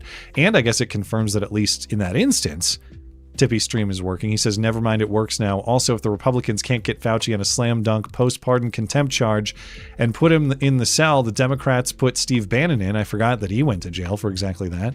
They never deserve to win power again. Well, again, I would expect that referral is coming. By the way, it's not like Todd Blanche has to have the referral. Actually, that's it. He doesn't. Do you have to have a formal referral from Congress for contempt of Congress? Yes. Or so in that case he might, but other referrals not necessarily. Okay. So that said, it's also not the only angle to go after Fauci. Remember when she left office, Tulsi Gabbard made the case that Fauci had lied about speaking with the intel community in 2024. He testified he never had, and now there's at least evidence to suggest that he has in the form of communication of other people. That's a little bit dicey, though, because his pardon, it says anything I don't have the pardon in front of me, but it says anything in his capacity as I always forget the acronym, NIAID director. Yeah. When he testified in 2024, he was no longer director, but was that testimony? And it couldn't have been in his capacity as director because he wasn't director, right? So that lie is theoretically prosecutable? But the problem is if he's testifying about his actions while he was, then... I think the pardon does say or related to, not just in his time, but related to his time. Yeah. So he's probably safe from the perjury. However, his new issue is his current contempt of Congress, because that's completely after the pardon. Yeah. This is why you're going to regret not reading his diary, because you could do a whole show how he has basically befriended most of the left-wing media. Like the stuff between him and Jake Tapper in there is insane. Jake Tapper, I think, wants to adopt him or be adopted by him. I don't know how they let Jake Tapper cover Fauci after this. Wow. So it's I'll have to read it, I guess. There are rumors, by the way, of a Jake Tapper 2028 run. That's disgusting. No way. That's not happening. I can't. That'll be hilarious if it does. All right. It's out there. Spirit of Lexington. Theater. The only thing the GOP is good at. I don't even know if they're better at their theater than the Democrats, though. No. The Democrats are way better at theater, but it is the only thing the GOP is good at. So, yeah. facts. But I will say, again, I don't think it's the action that is required is out of the control of Rand Paul and company. Like there is theater to what they're doing, but they're also producing information we didn't previously have. So it is substantively more than just an act. We are getting additional information, and I do have to credit that, even if the charge never comes, because it's not within their capacity to do it. But anyway, Daddy Man, it's almost like thinking you're really the opposite biological sex is an indication of psychopathy. Yes, exactly. Bingo. Long Dong John also says, are we sure the trans hammer guy didn't get lost on its way to Paul Pelosi's house? You know, that I forgot. How could I forget the obvious setup for the soundboard here with that story? Stop the hammering! Chat didn't forget. Chat was calling it out. So if only he would have Stop the hammering! stopped the hammering against his mom. I guess it's kind of poor taste. Whatever. Pothead Wino. K-Dog Mulligan, a.k.a. the Daddy Man, a.k.a. Mr. Diana Ross, remarked negatively on Sunday's Matthew Christiansen program on my baseball playing in college. In particular, my throw to first as a catcher. Now, well, that's the thing, Pothead Wino. I couldn't decode if you actually were a catcher in college baseball or if that was a gay joke. But if you were a catcher in college baseball, that's cool. I think we were talking about new sport drink sponsored athlete Christopher Fagot. That was the context for that discussion. Do you have actually an affiliate link for I do. for Fagot? Wow. Not for Fagot, but for Sport Drink. Not for Fagot. Oh. Yeah, I don't have a discount on Fagot jerseys, but if you want Sport Drink, use promo code Christiansen, 10% off. I didn't get promo code Fagot. I think they saved it for Chris. Awesome if you had a stable of unfortunately named athletes to have affiliate links to their merch. I hope Sport Drink assembles this stable. And by the way, I mentioned I had not tried Sport Drink yet. I got my first package of Sport Drink today, and pretty good. It's like a sparkling, all natural Gatorade alternative. Very salty, so lots of electrolytes. I take it, but I wouldn't dare discredit it and be called a stupid bitch by the Sport Drink X account like that journalist. I would love to see these unfortunately named athletes join together to form like a agency to represent other unfortunately named. Like they could call it Fagot, and Kaniga. They would make a good law firm. You're right. Diego, I don't know what's going on with Diego. I think he's got plenty of time these days. The NFL thing didn't work out, much to my disappointment, and I'm sure more so to his. I hope Diego is doing well. But to the glee of all sportscasters across the league. Dude, you know, I didn't know. All you have to do is get them together to play like a volleyball game against each other and just announce it. I frequently mention athletics first baseman Nick Kurtz. It came to my attention, Nick Kurtz, rookie of the year last year, phenomenal rookie season. Oh yeah. Athletics play-by-play guys were actually instructed by the team privately, make sure to separate the first and last name and enunciate. Nick Kurtz. They were specifically instructed to do that for that dangerous reason. They eventually, by the end of the season, they stopped even using his first name. He just became Nick. I think I read somewhere there was a strategy they were going to call him Nicky Kurtz. There you go. That's the Y will save you. Pothead Wino adds, I will merely observe that his pitches were both fast and accurate, but the ones which were fast weren't accurate, and the ones which were accurate weren't fast. I said good day. I have no idea what this reference is about. This is too far for me now. But I'll take your word for it that there's a great joke in there somewhere that's above my stupid brain. Thank you, Pothead Wino. The Spirit of Lexington sounded like it. Dude can't wear a miniskirt. He has to wear Many, M-A-N-Y, many skirts. That's a good joke right there. I like that one. Thank you. Newbie of Death. They should have had a couple Shaniquas familiar with grilling cheating men. Relentlessly. They should have brought in Shaniquas to grill Fauci. That's what you're saying? Make it a real Jerry Springer event. Hey, that would have been a good show. Newbie also says, everyone forgot the IDF is merging with our Defense Department right now, but okay, we really got Fauci now. Now, I haven't looked into this. My understanding is the merger language is potentially exaggerated. Like, we're not merging militaries in terms of command or anything, but it's something to do with what? Intel sharing and tech sharing, something like that? It's intel sharing and joint operations. Yeah. Okay. So right now, the IDF does not really have a mechanism for joint operations. The way that like we do joint operations with a bunch of our allies. We do basically joint operations. Every NATO ally, Japan. Yeah. So we have mechanisms for joint operations. But the problem is that the IDF is so used to doing stuff by themselves and going at it alone that they don't actually have a mechanism for joint operations. So this is actually, it's not us catering to the IDF. It's actually the IDF lowering some of their walls in order to allow for joint operations. Well, they owe us some stuff at this point. Give us some Tavors, all right? Every American is owed one. I demand a bullpup rifle for all my tax money, you sons of bitches.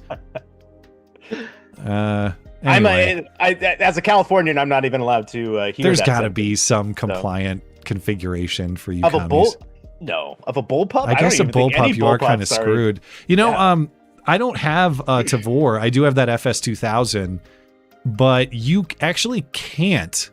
You can only stick like a 30-round mag in that thing. You cannot stick like a 10-round mag. It won't accept them. Is this a law specific to Israel, or is this because we can import German stuff, can't we? No, it's just like, are they California compliant as far as the gun configuration? You can, Israeli guns are still imported, and you know all kinds of foreign guns are still imported. Yeah. But what's legal in California and your commie place, New York, is a separate question. There's a case before the Supreme Court now, isn't there? That is, or should be soon, about assault rifle bans and magazine bans. Yeah, and it's probably going to go the right way, I would think. I definitely hope so. I believe they're going to knock them down. Yeah, so we can look forward to that next term. So this time next year, you might have a federal constitutional right to a quote-unquote assault weapon in both of your states, which would be a new day in America. Which would be crazy if that coincides. Maybe an old day. If that coincides timing-wise with Brandon Herrera entering Congress, that would be wild. I thought he was already in Congress. Didn't that happen? No, he still has to. He's running this. Okay, so he's running this fall. Yes. So he won his primary. Okay, so now maybe that's what I'm thinking. He now has to beat a Democrat. All right. Well, I'm going to call the chats there for the I'll have moment. to just circle back with you. We will come back to you, chatters. Appreciate you, chatters. Thanks for supporting the show, and we'll come back to you at the end of the stream. We're going to get into some email questions first. And actually, before that, we're going to talk a little bit of Joe Biden's newly released tapes. And so Joe Biden, the dead man who just won't die. Now, Neo, I know you're very thorough in your research. You read the Fauci diary. Did you listen to however many hours of the Biden tapes there are? Tell me you did not. No. But I did hear the one thing that should matter. Oh yeah, look, there's a classified stuff there. Be careful. Not even be careful. I guess he does say that, but like half the time it's like that was classified, or that was classified, or anyway. Remember he had the big boxes by his fancy car in his garage or whatever. He doesn't know two things about anything, but he definitely knows where the classified documents he knows how to do push-ups, and he knows where the classified documents are stored. That's for sure. Oh man. So the recordings that were released are a selection, a limited portion of recordings that were made with his ghostwriter. He wrote this book that came out, I forget the name of the book, but it came out after his time in the Biden or in the Obama White House before he became president in 2020.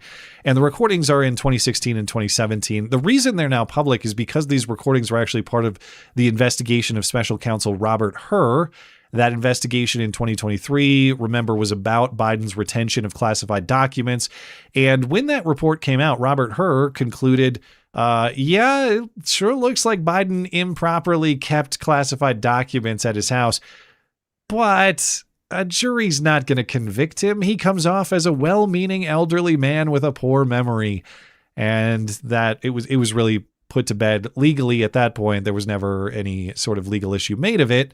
And not only was it just put aside by the estimation that a jury would find Biden sympathetic because he's an old man with no memory, it actually became politically controversial because, remember, this report came out as Biden is getting ready to run for what was supposed to be re-election at the time, and Kamala Harris and Democrats and the rest of Biden supporters said, oh, this is such an unfair, politically motivated report. It's gratuitous in the way it characterizes Biden as just an old man with no cognitive ability whatsoever.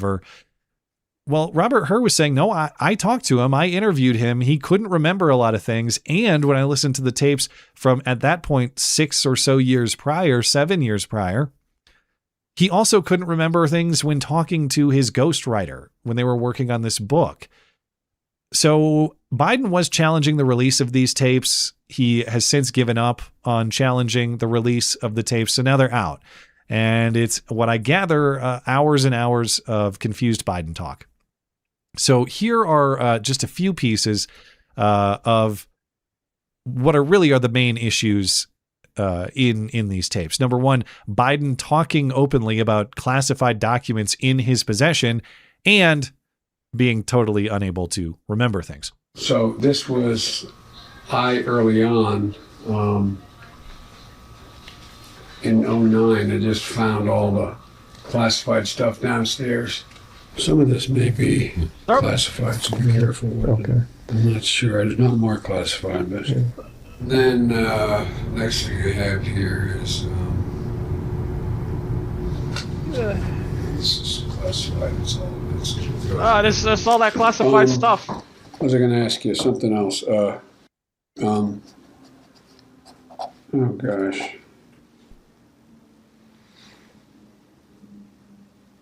I can't think what it is. Let's go, Brandon. I agree. I love the thing. I love the reaction of the guy, like, to hearing that that it's classified stuff. He's like, "Oh, you can just hear him like not wanting to touch it. Oh, okay." Like it was a radio, like it was radioactive or something. Well, like, if you're him and he's telling you this is classified, you don't want to touch it. I mean, no. I don't know what the technical rules of possession are, but I would not want to hold it for that reason.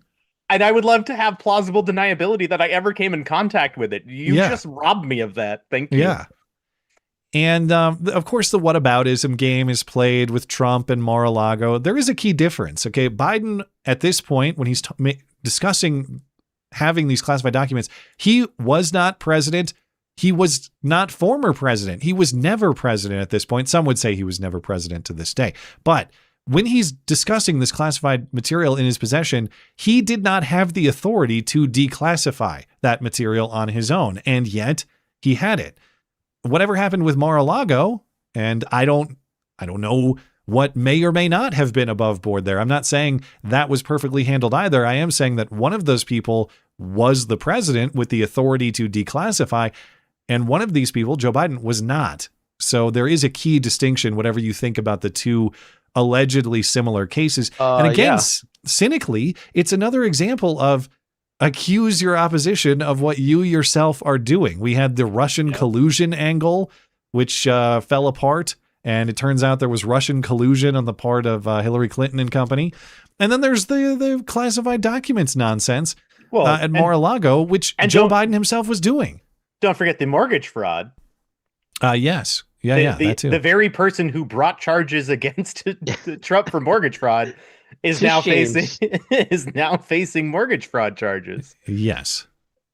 So that's all. I'm not going to go into this. We didn't really learn anything new here other than more Joe Biden babbling. But and I believe the name of his book is Dogface Pony Soldier.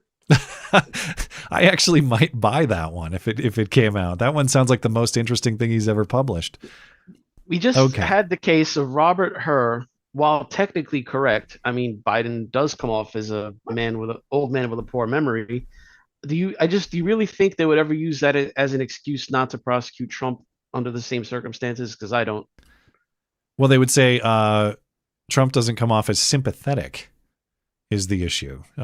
Because people hate him, he doesn't qualify for the same legal benefit of the doubt, I guess.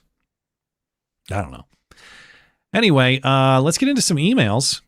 And before we do, I'll give you a reminder that if you'd like to send an email to the show, you can do that through the contact page on my website, mattchristiansenmedia.com/contact. And again, for our voicemail people, if you'd like to leave a voicemail during the week or before next week's show, the number has changed, but it is on the contact page as well. So double check that before you try to call the old line. If you try to call the old line, there's no more voicemail inbox there anymore. It's just a broken line. So you'll get reminded of that if you do make that attempt. But we look forward to bringing voicemails back to the show once this technical matter has been resolved. And we appreciate our voicemail contributors as well.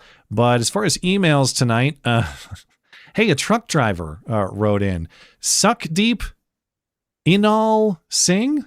That's disgusting. Have you seen The Odyssey? Well, you ought to see these nuts. Very nice. Nicely done. I approve. Have you guys ought to seen it? No, it's on my boycott list. I will never watch that movie. I won't even watch it for free. I won't even pirate that movie. Wow. It's clear that Nolan didn't actually make a movie about the Odyssey. He just did a modern audience film. Yeah. He literally said modern audience. It's perfectly set up for it. It's perfectly engineered for Academy Awards. So like, I wish him the best. I congratulate him for the box load of Academy Awards his film is going to make. But I may never watch a Christopher Nolan movie ever again. I'm beyond the race swapping, the gender swapping, the feminism in the film. It's just not the Odyssey. I mean, the Odyssey. It's not the Odyssey. No. Did they change the fundamental story? It's beyond just the diversifying. Well, think about Odysseus in the Odyssey. He's this Greek, essentially king warlord, who the whole reason he left home was to conquer a city and sack it and take all the gold. In this Odyssey, he's this, postmodern. Oh, I went to war. Woe is me. I did such bad things. That's not Odysseus in the Odyssey. He's proud of his exploits. It's about his glory. It's a different morality back, in ancient Greece. His main flaw is his hubris. That's one of the reasons why when he's leaving the Cyclops island, where he had just pulled off a very cunning deceit, he then yells, "I want you to know it was Odysseus of Ithaca that defeated you." And it was like, because he had to have it known. So like his hubris is like his primary character flaw, and it's not present in this movie. He's an ancient Greek warlord. I mean, they go out. That was his whole reason for being. You went out, you conquer, you brag about it. Yep. Well, it was a movie, so I was never going to see it anyway. Thank you to Suck Deep. Stay safe on the interstates out there, sir. Be humble. See these nuts. Can someone explain to me how disorderly conduct is anything more than an excuse to violate First Amendment rights? What right does the state have to legislate how orderly my conduct is if I'm not breaking any other laws? So this is obviously in reference to the conviction of Shiloh Hendricks, which we were discussing on Sunday, and it's the one count at least of disorderly conduct regarding the guy recording her on video. And I would say the state actually has broad and near full right to regulate your conduct in numerous ways per the state's 10th Amendment powers, police powers, of course. But that's just it has to be conduct. It's not the viewpoint. The state has to. The state has to be the one to establish what is orderly and disorderly conduct. You can't allow people to define that themselves, because then everyone's definition would run into conflict with everybody else's definition. You have to have the state. I think she's create going to that have ample definition. grounds for appeal, though, because again, we're Oh, talking yeah. about conduct in that particular law. Her conduct was she was holding a baby and walking away And Correct. flipping So him off and saying the N-word. So it's like any speech that she made, right? You're basically you are policing her speech at that point, right? Yeah. So well, so if the understanding that was, and here's the thing is we don't understand what the jury instructions were. So that's like the preface that everybody needs to. Well, some of that is out from the judge. Really? She had instructed them. Yeah, she had given them instructions on the fighting words doctrine. I remember we were talking about that on the show. Her attorney has certainly been commenting on it. So if fighting words was the avenue by which this the jury instruction was given and the conviction was secured, then that creates its own avenue for appeals right there, because that's an improper jury instruction. So improper jury instructions creates an automatic grounds for appeals. Yeah, the fighting words doctrine is already flimsy with the Supreme Court, and the limitations that have been added onto it since its establishment. We're talking about this on Sunday. One of the limitations, one of the requirements, is that the fighting words, as they're called, create an imminent danger or threat of violence. And in this case, even if you uphold the fighting words doctrine, which I don't think is legitimate on First Amendment grounds, but even if you do, the idea that her words created an imminent danger of violence, it was the opposite. She was leaving. She was going away. So you have to 15-pound woman holding a baby, walking away from the two African pedophiles or non-accused pedophiles. Yeah, the charges were dismissed in the interest of justice. You're right. Yeah, so like you have to actually prove that she wanted the fight, that she actually was trying to engage in a physical altercation with the person that she was ultimately accused of whom's. Yeah. Now on the other side of this, she was convicted of disturbing. Right. So that's ridiculous. Disorderly conduct in this case, I would agree with B. Humble's premise that it has been abused to cover viewpoint or speech. Case in point, if her choice of insult had been different, you're a stupid poopy head instead of you're an N-word, the charges would not have been brought. So the charges depend on the content of speech, which is going to be First Amendment suspect. But to B. Humble's question about whether disorderly conduct is valid as a concept, on that point, I actually completely think that it is. You have to have sort of broad catch-all legal terms for behavior that is noisy, obstructive, menacing, intoxicated. But the key is its conduct, its behavior. It is not the words that you use, unless we're talking about, say, threatening someone to the point of imminent violence, that sort of thing. But if it's just, I don't like you, and I walk away in whatever vulgar form that may be, we need a clearer understanding that that is not conduct in the way that, say, being a drunk on the sidewalk and blocking people's free movement is the type of conduct that the law is designed to get rid of. Anyway, you guys have any other thoughts? I mean, she was more likely in her conduct disorderly towards the child, which was what she was acquitted of. Because they didn't have video, of the adult. Well, because she's more likely to have been impeding the child's movements, or she's accused of chasing him because he stole some stuff. Right. I think so. That you can actually track down to disorderly conduct, because that's actual conduct. At least it is behavior. Yes, that's behavior. That's her movements. But with the thing is, she was actually acquitted of. I mean, that she was actually convicted of is all speech related. There's no conduct even involved in what she was actually convicted of. She was likely acquitted with the boy just because of the fact that you are allowed to make reasonable attempts to retrieve your property if it's in the act of being stolen. So that's probably why she got off on that and then was convicted with the men, as strange as it sounds. The men did not steal her property, and thus she would have no right to pursue them. She didn't. She was actively avoiding them. Yeah. Thank you, Be Humble, Appreciate your emails as always. Okay, I couldn't figure out if this name was one of those joke names that's vulgar or not. Gendarmerie? Gender? That's like the French term for police, the gendarmerie. Oh, okay. I thought it was like a gender joke or something. Anyway, good evening, gay boy. That's uncalled for. All right. What fun events do you think, do you like going around to in Bozeman? I don't go to events in Bozeman because I got young kids. And so any events we go to are related to our children. And the coolest one is, we're going to miss it this year because we're going to be out of town, but Digger Days. Digger Days is where they have all the, and my joke about it is, what days?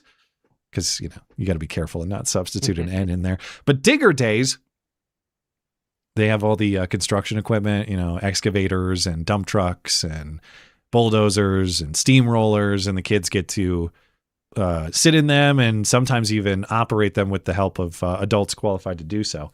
That's the coolest event that I've been to in town in the last year or so. But again, I only go to like kid stuff.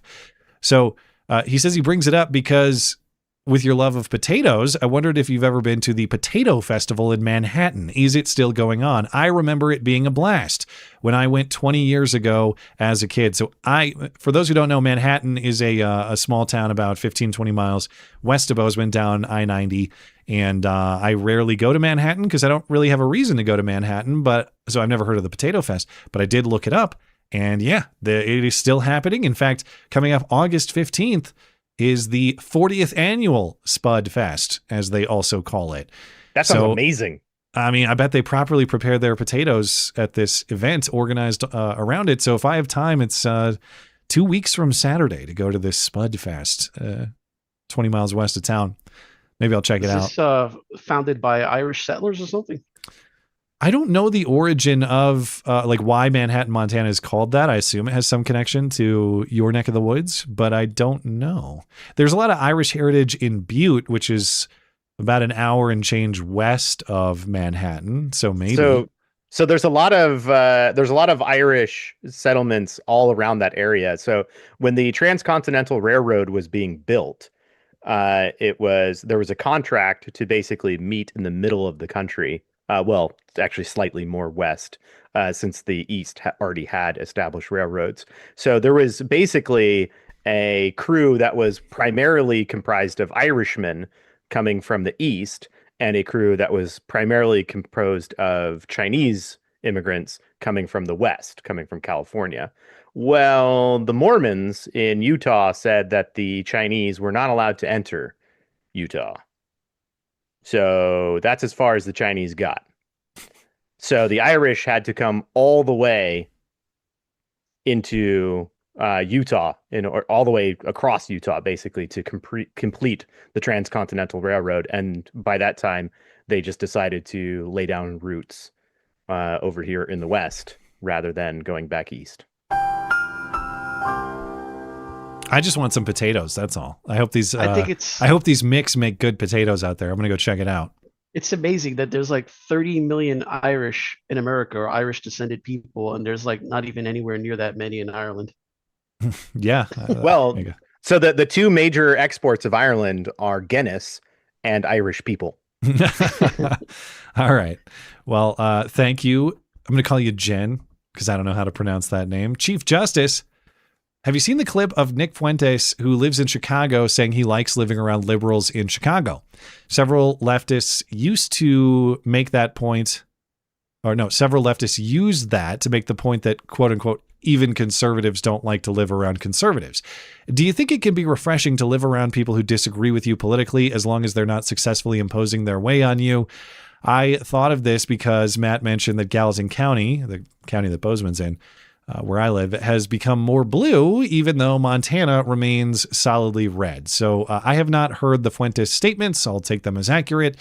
But do I like having leftists and commies around me in this county? It's still a no. It will be a no. It is a no. And I don't have anything else to add. No. No, I do not. I think that goes for all three of us. We're all three surrounded. You guys more three. so than I am, certainly. That's true. Although Nick Fuentes did this week go on a rant. Now, clearly, this is probably him being tongue in cheek, but he identified that all the guys on "quote unquote" his side are a bunch of retards, in his words, and he was jealous of Jews and Israel because they got heavy hitters like Netanyahu. And so on. I don't follow Nick closely, but now we've entered the BB appreciation phase of the Fuentes character arc. Is that what you're saying? Well, what is even his side? Like, I don't even understand what Nick Fuentes that's what he's talking about. Because that's a problem with this quote, is that Fuentes is not a conservative. So I don't understand how Nick Fuentes saying that he likes to live around liberals means that conservatives don't like to be around. Is that in your judgment, or is that his statement about his views? I guess I don't know how he titles himself. I don't give a shit about his statement. Well, I'm just wondering, does he say that, or is that just the way you characterize it? That's primarily my classification. He does not check enough boxes for conservatism for me to honestly consider him to be a conservative. I think that his issue, first and foremost, always is just going to be Israel, Jews, and if he had to vote against conservative interests to serve that, he would. It's clear. Yeah. Well, I mean, I think that most white nationalists are not conservatives. I don't think the two ideologies actually line up very well. Well, I haven't heard what he said, so I guess he likes in this living case, around. I think he was joking, but it does play into that. But that's why I don't want to get too deep into what he does or does not believe, because I don't know exactly what he said in this context. I want that's the other stay thing to the point of nobody can ever pin down what he actually believes, because he says different things to different people depending on what his audience is. He does such a long stream that I think by the end he just says shit. Yeah. No, I mean, the question is about our perspectives, though. So I want to stay to the point of what we think about living around people who disagree with us, rather than I don't want to try to characterize, someone else's views who's not here to describe them. But me personally, I don't enjoy it. I don't enjoy being surrounded by lefty commies. I don't enjoy the influence they have on my children. I don't enjoy the impact it's had on the churches in the area. I don't enjoy it at all. There's not really any part of me that enjoys it. I think at the time I would have said this was when, looking back, I clearly had the luxury to say that, I like when I was young left-wing me, say 18 years old, and I liked having good-spirited debates with conservative kids in my high school, I would have said that, I like living around these conservatives because they challenge me and they make me think, and they did. But now I look back at it and it's like, well, what a luxury that was. You lived in a nice, safe place among people of conservative values, and you thought they were wrong when in fact everything you enjoyed is what they built. So I should have had more appreciation for what their views had actually constructed around me. But when I say it's luxury, at the time I didn't have to deal. I enjoyed the consequences of their philosophy. Now I suffer the consequences of my former philosophy. By that, I mean, there's a bunch of idiot college kids in this town like me when I was 18, 19, and 20. And what are they empowered to do? They're empowered to take. So I know the premise of the question was that, do you enjoy living around people who disagree with you, provided they don't have enough power to to do things significantly politically? Well, I mean, the more you like them living around you, the more empowered politically they become. And as much as I don't like their commie ideas in principle, and as a matter of philosophy, I really don't like that they have no stake in this county and this town, and yet they are empowered to steal from me and my family and my neighbors and the people who actually are invested in this town. It's a completely broken system, especially in a smaller town like this, where it's 50,000 people, but half of it is a college campus. Half of those people are not actually invested in this town. Half of these people don't bear the consequences of their vote, other than they're going to vote to jack up their own rent through property tax increases. But who gives a shit, because they're skipping town next year. Right. So I don't enjoy it philosophically. I also really don't enjoy the practical consequences. So no, I don't want anything to do with these people. I wish they'd stop. However, I wish they'd go away. Would you not like the schadenfreude of living in, say, Martha's Vineyard, when they were exposed to 49 Venezuelans and immediately called in the National Guard as if it was an emergency. That got them out within 24 hours. But would I want to live around Martha's Vineyard liberals all the time? No. I might like to laugh at them occasionally, though. You're going to have to excuse me for just a moment. All right. Must be an emergency. I was so satisfied when that happened. The Martha's Vineyard situation. That was the best. That was funny. All right. Thank you to, who was that? That was Chief Justice. Thank you, Chief Justice. Chris B. Howdy, gents. Since you, Matt, and plenty of recurring guests are parents, I wanted to pose this question. Do you fear that one or more of your children will grow up to hold more liberal or left-wing views? Of course, I know you're raising them to live out the values you're instilling in them, but the possibility is still there. After all, how many of the millennial liberals come from conservative homes? I don't have kids yet, but God willing, in the next couple of years I will. I fear that I won't do enough for my kids to see the truth in the values I hold and want to teach them. But I also don't want to be too strict and make them rebel against it. Well, God bless you in your quest to build a family, and I hope you're successful. Now, more than any particular view, of course, I would love it if my sons and, God willing, my future children agree with me on everything. And I am the wisest man they know, and so they just adopt all of my views. I don't want my children to be a mirror image of me just because I say so. Certainly as adults. I want my children to be critical thinkers, and I want them to understand why they believe what they believe more than any particular belief. Now, I do believe that being a good quality critical thinker is going to lead you to certain truths that are unavoidable. And I think most of those truths are at odds with the liberal left-wing commie view of the world. So I think these things kind of go hand in hand. Being a critical thinker makes you keen on certain truths. It's hard to be a critical thinker and an ideologue of any sort, though, even if you're like a hardcore right-wing ideologue. I don't want people who are loyal to a viewpoint or a doctrine or a philosophy just because. I want my sons and maybe a daughter in the future, if I have one, to understand exactly why they believe what they believe and to be aware of all the challenges to that perspective. So if they agree with Dad, that's great. I like to think that I've done some thinking work ahead of time that they could benefit from and teach them these lessons the easy way rather than the hard way.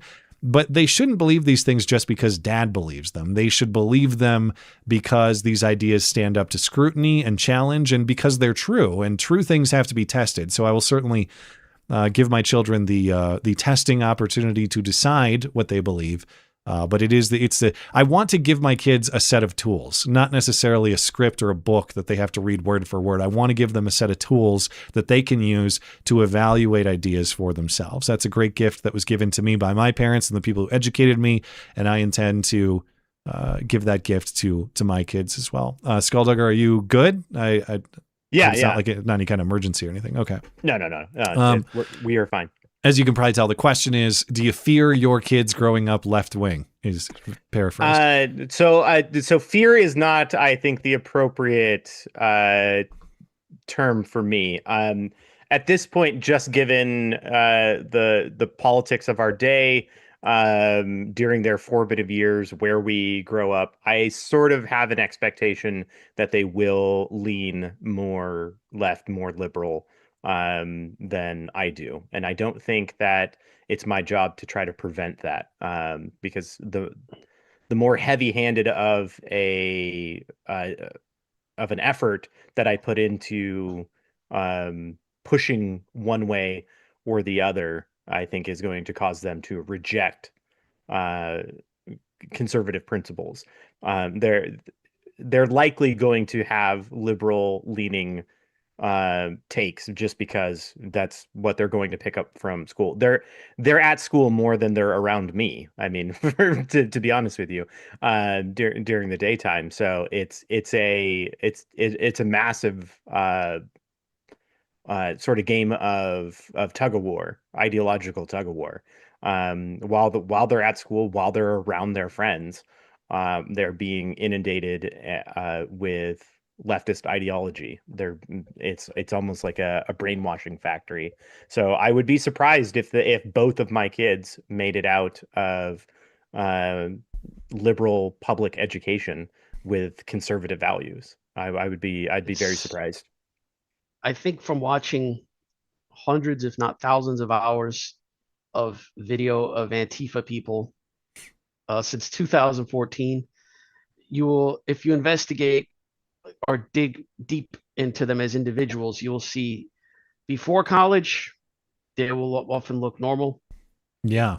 beautiful even. And after college, blue hair, nose rings, just unrecognizable. Well, I just don't think it's a coincidence. Well, where I'm at, the blue hair and like nose rings starts in high school. So I mean, these kids are like Antifa from grade 4. I mean that's literally what the school districts. I mean the school district is just commie propaganda. And I pay extra for a good school district. even the quote unquote good ones are they're still just commie pipelines. So like I would be shocked if either of my kids actually had a conservative bent to them coming out of high school, coming out of college, if they decide to go to college. Well, I don't think it's a coincidence either, because they just did a big study of the Democratic Socialists of America, and this is like their own numbers really, where only 4% of the Democratic Socialists of America are blue collar workers. No, that I am totally unsurprised by that. Yeah, I mean, socialism is always going to be luxury beliefs. So yeah. It's almost 80% white and only 4% socialist. Yeah. I mean, 4% blue collar workers. Yeah. I think the challenge, if any of my kids do go down that route, and again, I hope they don't, and I think that if I train them properly as critical thinkers, they will not. But if they do, or they go down, if any of my kids are captured by any of this insanity, not just the beliefs, but say, I don't know, whatever the gender nonsense is, or whatever the future equivalent of this insanity is, I have to maintain my commitment to them as father, and that no matter what they do, I am their father. I love them. I will provide a home for them. I will provide security for them, as long as they don't betray our family, commit crimes against our family, that sort of thing. But I, even though it is disappointing to think, man, I don't want to watch my sons go down a path that I think is destructive to them. It's not just a matter of philosophical disagreement. I think there are destructive consequences to these things. But as difficult and disappointing as it may seem, the role of a father is, yes, leadership, guidance on that path, but it is also making sure that your kids have room to make mistakes. When you properly raise a kid, the intent is one day you're not there to pull every string for him. You're not there to check every danger for him. You have to trust in the judgment capacity that you've built.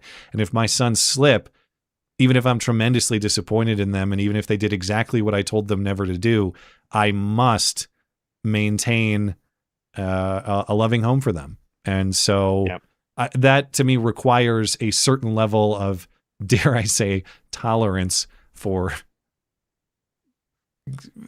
doing things I disapprove of. Tolerance is such a loaded word, but if you have to tolerate anybody the most, it has to be your family, but it certainly has to be your children. It is. I'm not going to tell my kids lies. I'm not going to say everything's okay and love is love and there aren't moral distinctions in this world. I'm going to be very clear with them morally, but it doesn't mean that I cut them off in terms of my role as father to them. So that's going to be a difficult thing to balance if I ever confront that. I mean, the other thing is I'm not going to try to engage in an indoctrination fight over my children. So like, and the weird thing is like, oh, so you're going to cuck out and just let your children be indoctrinated by the school district. Well, like they have more resources than I do. So like I can try to wage that war and lose, or I can just not participate and make sure that my kids see me living out my conservative principles. And if they come around someday, great. And I get it. Like there's a lot of practical realities as far as public schooling and stuff. In the perfect world, yes, every kid would have the best private school or homeschooling situation with mom and dad to be taught proper values and all the critical thinking skills that we're talking about. I think everybody of conservative values shares that that goal and that ambition. as a practical matter, in the way that society has been constructed, how many people, a lot of people do have that luxury. I'm really trying to maintain the sort of household that will be able to provide something like that for my family. But I understand economic realities of divorce being the way it is, and all the many different ways that we've enabled destructive forces for the families, for families in general. You have to do the best that you can with certain cards, and a lot of the cards are complete bullshit in the way that society's structured right now. But it's either that or, like, what are you going to do? Betray your kids? You know, I mean, it's not really an option for any father. Well, we got a new issue that's going to crop up on this front, because there was a story about the first big city school district that's bringing in basically an AI robot to act as a teacher. Actually, that's probably an improvement. The robot won't. Is the robot a communist, or will the robot touch you? Well, that's the thing. It really, as we go forward, you're going to have a choice, because you're not. An AI is going to be a lot cheaper to hire than an actual teacher, and you can choose to have Not always. an AI. I mean, just we long term, I guess that would be the intent, though. Yeah. Well, there's a lot of other costs that you have to float when you are using AI. AI is not free. That's like this weird. That's why they need the data centers, man. I guess my point is not necessarily, especially right now, AI is actually more expensive in a lot of fields than just having a human do it. My point is, though, it's going to enter the conversation who is going to essentially provide the curriculum that the AIs teach. It's going to be possible for conservatives to have conservative AI curriculum teachers. Yeah. There's going to be people that say, though, oh, I want a human, but if that human is a commie, or how do we measure that against the other? It's going to be interesting to see how that happens. Thank you, Chris. Appreciate your question, and all the best to your family. I hope you're able to build that family that you're hoping for. Memory loss. What was Smugly Puff's birth name and chosen name? Veronica? Ellipses, question mark, unsure. Anyone know where she is now? So we were revisiting 2016 meme people last week. Do they mean Trigglypuff? Wasn't that the one? No, Trigglypuff we were talking about last week. Of course, keep your hate speech off this campus. And Aid Skrillex and some of these other 2016 characters. Smugly Puff was an offshoot character, or a derivative character. Also a 2016 meme person, appearing in a Lauren Southern Rebel News video back in 2016. It was a gay rights protest, but it was really the Smugly Puff origin is actually simultaneous or a product of the Jordan Peterson origin story. Oh, right. Because remember, Jordan Peterson refused to say the transgender pronouns. Up yours. Yeah. And so they were all protesting Jordan Peterson at the University of Toronto. Lauren Southern is there. Lauren Southern is taking video. Some other trans-looking person tries to grab her mic, I guess steal the mic. It was a low-level assault of sorts. It was captured on video. And Smugly Puff, you can see in the small image there on the screen, was one of the people in the crowd and told police falsely that I assume she did not see anything happen. Are you experiencing oppression? Look, smile at me, bitch. What you want?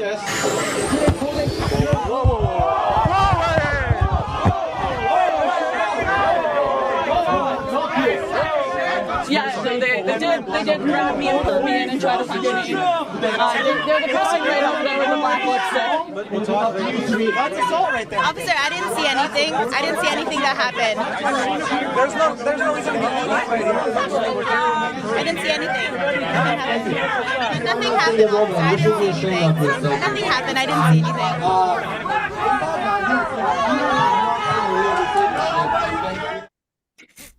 So I don't know Smugly Puff's real name. I don't know Smugly Puff's current fate. Smugly Puff was actually arrested and charged with obstruction of justice and assault, but yeah, should be. I mean, you're deliberately interfering with police investigation of a crime. And who knows what happened to, again, I presume her. But this was all part of a conversation last week on whether the meme people of 2016 won the decade or not, and whether today's crazies are more or less sane than the crazies of a decade ago. So what do you guys think? Have we improved since that era, 2016, or are the people just as bad? Are they worse? What's your assessment? Well, from the guy that was screeching in that police body cam video, remember that one from last week? The I already transgender forgot. guy. Say Oh, the yes. pronoun! Right. That was part of the conversation too. Yes. Yeah. I mean, having a crash out over that's pretty bad. Maybe it's just a push. Maybe things are really about the same in terms of the craziness of these people over the last decade. I don't know, because I just don't think that we're creating all these like central figures. Like we had all these named individuals who had these. They became memes because they were so shocking at the time. I guess. Now they're not shocking anymore. Yeah, I guess like they wouldn't be normalized. shocking anymore. Yeah, like Trigglypuff would just be.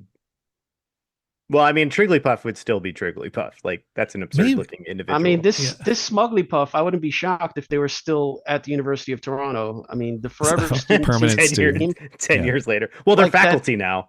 Yeah, that guy that they keep trying to deport from the Free Palestine guy. What's his name from New York? Oh God. The guy, I don't know. Isn't Wasn't it Mahmoud or something? Yeah, Mahmoud, Khalil Mahmoud or something. Yeah. He has never had a job. He's basically been a student for like 16 years or something. I don't know what happened to Smuglypuff, but I did enjoy that the reference in the Know Your Meme summary here. There was reporting on a news site called The Blumpkin, and I daringly clicked the Blumpkin reference, but the page is dead. So I don't get if people don't know what a Blumpkin is, have a go at Urban Dictionary and report back. You may laugh, sir, but people like Smuglypuff provided you endless amounts of content over the years. Smuglypuff, I think I think Smuglypuff escaped my attention back in 2016, but you definitely did Trigglypuff. What was the emailer's question? The question was what happened to Smuglypuff, and I don't know. Oh, okay.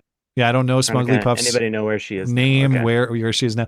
Now, as I've mentioned, if I had like an unlimited budget and an army of people to help me track things down, one thing I would love to make is sort of a reinvigoration of the Tosh.0 web redemption, but really in the political context. So like these meme characters, the Aid Skrillexes, the Trigglypuffs, the Smuglypuffs, the Carl the Cocks, go talk to them in person.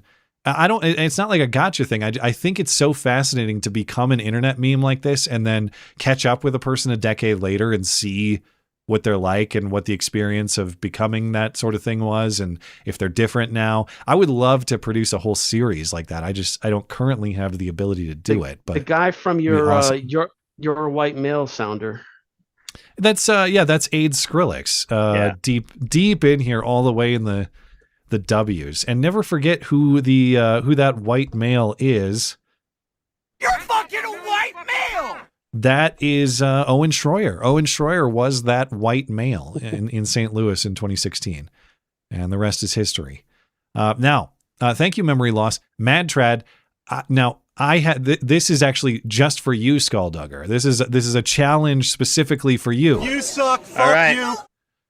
So it's just for your response. I don't have any thoughts on it because I don't know much about this. But he says, what is this your co-host, Skulldugger, was saying about the Apostles' Creed as Catholic nonsense? Much of Protestantism also accepts it, including Lutheranism, Methodism, Anglicanism, and Reformed. It predates the canonization of the New Testament and was accepted by the church fathers involved in that canonization. Rejecting it isn't even Protestant nonsense, it's modernist nonsense. All right, your response. So the Apostles' Creed is not as central to any Protestant religion as it is to Catholicism. It originates from Catholicism. That was and I immediately, by the way, if you remember correctly, I backed off of calling it Catholic nonsense right away. I said that, yes, I said it was Catholic nonsense, and I corrected myself moments later. by calling it Catholic tradition, which it is. The Apostles' Creed is Catholic tradition. Now, just because it's been adopted on some level or another by certain Protestant sects does not mean that it is as central to the belief system and the tradition as it is in Catholicism. Do you accept the button? You are fake news. Very fake news. No, you're rejecting the button? Okay. Because I corrected myself. Because this is still citing me saying Catholic nonsense, and I did correct myself immediately because I knew I was gonna get pushback in the chat and from the audience. So you would generally grant Mad Tred's point. It's just that his premise does not totally characterize what you said. Yes. So yes, the Apostles' Creed is used in certain formats in some versions of Protestantism. However, it is not central to the tradition as it is in Catholicism. Neo, you want to settle this? Catholic nonsense or not? No? All right. Just giving you that opportunity. Sectarianism. I think I'll sit this one out.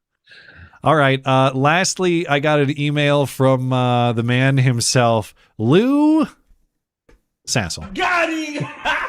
Got him! Lou, I am allowing you to have basically the last word on the Subaru debate because I think we've finally reached something of an agreement here. He says he's going to destroy my whole Subaru argument. I think he's agreeing with my Subaru argument. Remember last week when I said his argument was that Subaru's gay because they were the first, because of this market research in the 90s and these coded ads that appeared to appeal to lesbians. I said, okay, well, if the first matters, IKEA was the first to ever feature a gay couple in a TV ad, so they have to be gay. VW courageously stood by its advertising in the Ellen Coming Out episode with an ambiguously gay ad of their own. People don't call IKEA gay. People don't call VW gay. On what basis are we uniquely calling Subaru gay? Lou, he's saying he's destroying my whole Subaru argument. I think he's granting the point that I was making. Whatever. He says, I agree VW and IKEA are also gay. So fine. As long as there's some consistency here, I will accept it for the sake of peacemaking. He says, to be fair, the lesbians drive the Outbacks and Foresters. WRX drivers are usually fags, not gay. And on that point, we certainly agree. Great car. The community is mostly faggotry, but cool cars with faggot drivers. Point granted. I actually like Outbacks and Foresters, mostly Foresters. Wish they still made the Turbo Forester. Would have been a cool family car, but no longer in production. So that's not in the cards for me. But didn't they get the actor who played Nick Dundee to advertise the Outbacks? Well, there was the whole like when the Outbacks first came out in the 90s or whenever that was, they had that whole Down Under Crocodile Dundee type branding. Even to the point that a lot of people in the late 90s and early 2000s assumed that Subaru was an Australian company. Yeah. Yeah, those Japanese, man, they... well, it's like Batman was saying last week. After they played a part in bombing Pearl Harbor, they needed to pretend to be somebody else. No, it wasn't us. We're just... here, would you like a practical SUV and a bloomin' onion? We're just friendly neighborhood Australians. Nothing to see here. I just saw last week where I think the Qataris are like a major owner of Volkswagen now. Really? Interesting. Yeah, so one of either them or UAE. I forget which. Well, as a reminder, if you would like to send an email for consideration on the show or leave a voicemail, the best way to do that, or the only way to do that, is through the contact page on my website, mattchristiansenmedia.com/contact. And you can get the new voicemail number there as well. All right, we got to catch up with our super chat. Call it a night. Where did I leave off? Let's pull it up here. What do we got? Let's see. I have to scroll down. Right, we talked Long Dong John. You got some new ones in there. A couple. Yeah. Newbie of Death review. Oh, wait. No, this is not where I left off. Let's see. We talked Shaniqua's grilling Fauci. We talked about last one we talked about was the IDF and the Defense Department merger, quote unquote. Long Dong John, never mind, it works. This is the Tippy stream one we got. Thank you, Long Dong John. Newbie of Death Reviews, he says he invoked his fifth after denying our first. Shaking my head. Yeah, I mean, in ways, he didn't put anybody in prison for speech crime, of course, but he certainly wanted to have very strong influence about what COVID opinions were publicly acceptable. And whether it was him or not, I mean, he was working on behalf of the Biden administration. The Biden administration was in direct talks. They had portals with the social media companies to evaluate material for whether it should be banned as misinformation or not. We also know from the Fauci diaries, he went out of his way to quote unquote excommunicate people that went against the narrative, like Jay I can never say his name, Bhattacharya. right? Bhattacharya, yeah. Yeah. He also, I think, the super chatter may also be pointing out the fact that we couldn't go to church.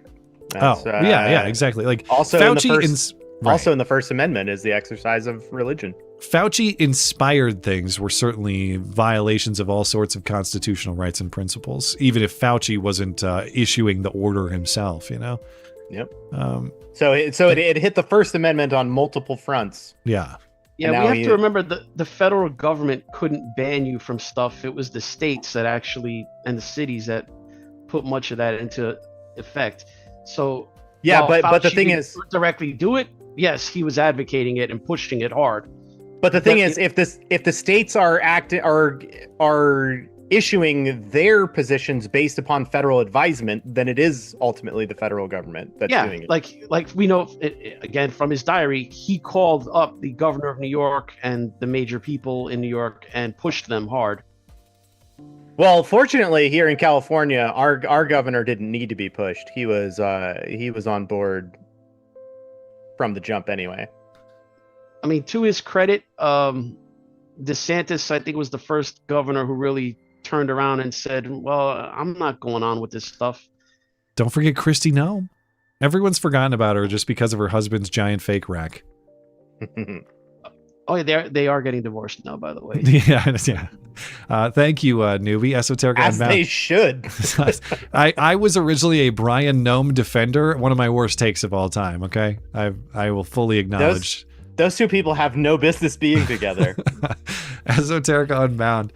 Or maybe they're perfect for each other as far as we know. It seems like the whole thing's a little freaky, but Esoteric Unbound, in one of life's little ironies, the same day that lying sack of shit, Fauci pleads the fifth, I had to leave work early due to feeling crappy with respiratory symptoms. Well, Godspeed. I'm sorry to hear it, but hopefully it's not a Fauci pulmonary infarction, whatever's going on with the respiratory system there, but hope you feel better, man.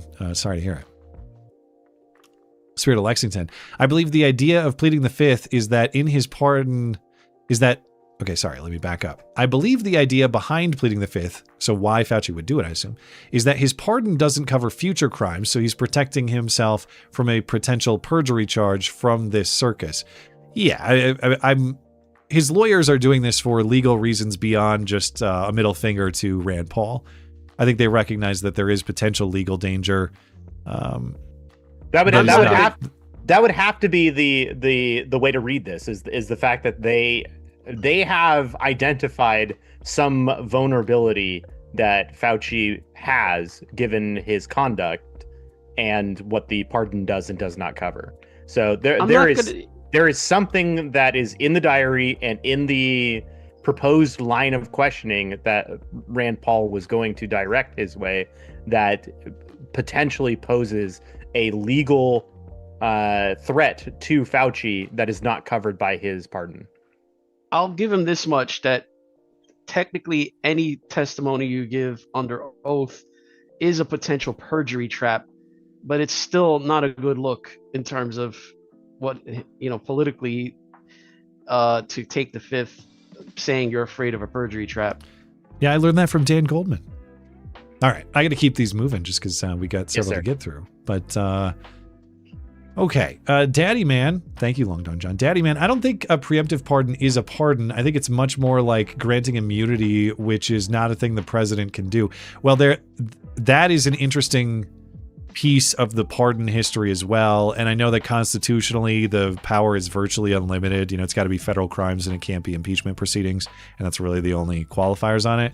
And if you had to make me choose, of course, I'm going to stick with the constitutional language is what it says, and the pardon power is virtually unrestricted. But there are very interesting arguments that the history of the pardon, back in English common law, the idea that historically the pardon power was tied to a specific crime, and the broadness that Biden gave these pardons not just to Dr. Fauci but to his son and others is not only historically unprecedented in this country. There's a good argument it's at odds with the historical design of the pardon power dating back to England.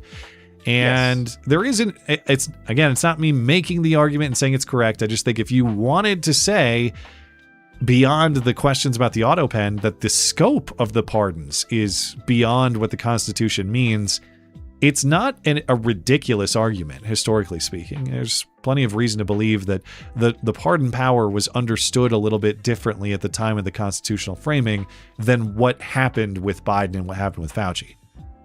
Well, what happened was, go ahead. I was just going to say, so the pardon is specifically outlined in Article 2 of the Constitution as having to pertain to acts already committed.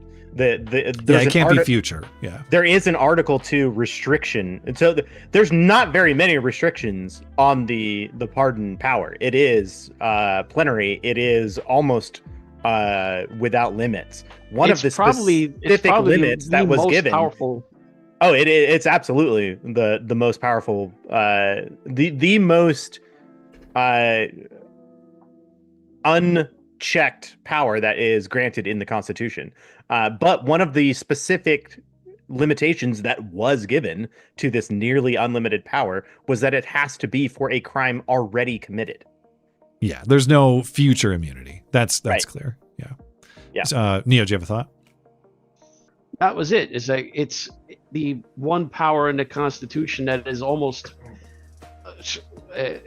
like imperial, where the only check on it is essentially the president's imagination almost. Yeah, there's no any past act can be just and there's no undoing it. As in, like, Congress can't veto a pardon; they can just remove the president if they think he went too far. But they can't actually undo the pardon itself. The only effective check is essentially if he just went insane and started pardoning his horse.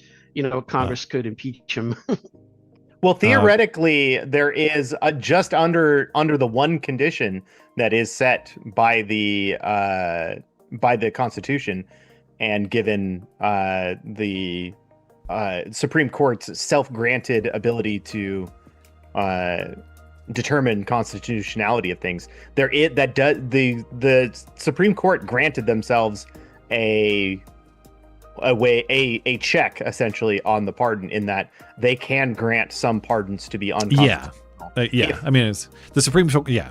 Through judicial review, theoretically, it's never happened. Like, we've never seen a judicial a pardon undone by judicial review. Right, because the only grounds that it could come on would be future crimes. Yeah. Okay. Let's see. Sorry, when these refresh, they kind of shuffle or they change their position, so it makes me forget where I was. Long Dong John, every time Fauci pleads the fifth, he should be given a booster. Bingo. I think he would like that, though. That would be a reward. Daddy Man, I don't think a preemptive pardon is a pardon. I think, this is the one I got. Much more like granting immunity. Right. Thank you, Daddy Man. Newbie says public servants should be allowed or should not be allowed to plead the fifth. That's a citizen's right, not their benefit. It's not there to benefit the government. Let me think about that. He's still criminally liable as an individual, though. So even though I hate to, I still think government officials should be protected in the criminal process the same way anybody else should. Like, don't they have the right to the same process that everybody else does, or is that a mistaken way of thinking? I think they should have the right to the same process. I think the penalties should be more strict. That's a fair way of maybe getting at their special responsibility, I suppose. Okay. Seems that Elon is thinking of this topic because he just retweeted Libs of TikTok, who pointed out that Fauci's pardon is dated back to 2014, the same year that the National Institutes of Health gave a grant to the the Wuhan Institute of Virology to study back coronaviruses, which makes it clear what they were worried about. Why was Hunter Biden's dated back to 2014? He happened to get on the board of a Ukrainian energy company way back then. They didn't just pick the date for fun. Right, which goes to knowledge of Fauci's crimes, which at the time that the pardon was given, there were still people saying, oh, well, Fauci did nothing wrong. Well, if he did nothing wrong, then he doesn't need the pardon, and he doesn't need it pursuant to very specific dates. The fact that you gave very specific dates means that you know very wrong things that he did. Newbie also says, did y'all know the IDF, he's back, okay, so he wrote it ID, like IDEEF. Maybe you can't say IDF in the chat, I don't know. Did you know that they're going to control our Department of Defense? Me neither. And I don't know if you're speaking sarcastically. They're not. They're not going to, at least in terms of this deal, as far as I understand it, but that, there's a lot of shenanigans and influence and all that. I get it, but it would likely actually run the other way, given the way that our Department of Defense, or now known as the Department of War, has interfaced with other countries that we have done joint operations with. We always run the show, so it's more likely that our Pentagon would run the IDF in any joint operations going forward than the other way around. Thank you, newbie. Kaiser. Hi, Matt. Thanks for inadvertently calling me back after your Sunday show. Oh, did I? I was playing around with my, I was playing around with some buttons and I think I hit one, there might've been one outgoing call by accident. So sorry if that was you. Sorry about no voicemail. I'll get one out next week. And it's my plea to vote blue, people. Stay out of Wyoming. That's right. I saw your email from Wyoming. Wyoming's a cool place. I love Jackson and Grand Teton and all that, even though it's the San Francisco of the West, but it's still a very naturally cool place. And the rest of Wyoming, if you can't stand the very wealthy elite liberals in Jackson, is a fine place as well. You just got to deal with harsh, windy winters, that's all. But there are plenty of places to live cheaply and make money in Wyoming, and most importantly, you will live a free man. So head on off to Wyoming. I might be there someday. Who knows? According to Yellowstone, that's where Montana ranchers take their problems. The train station in Wyoming. Well, it's the train station is in that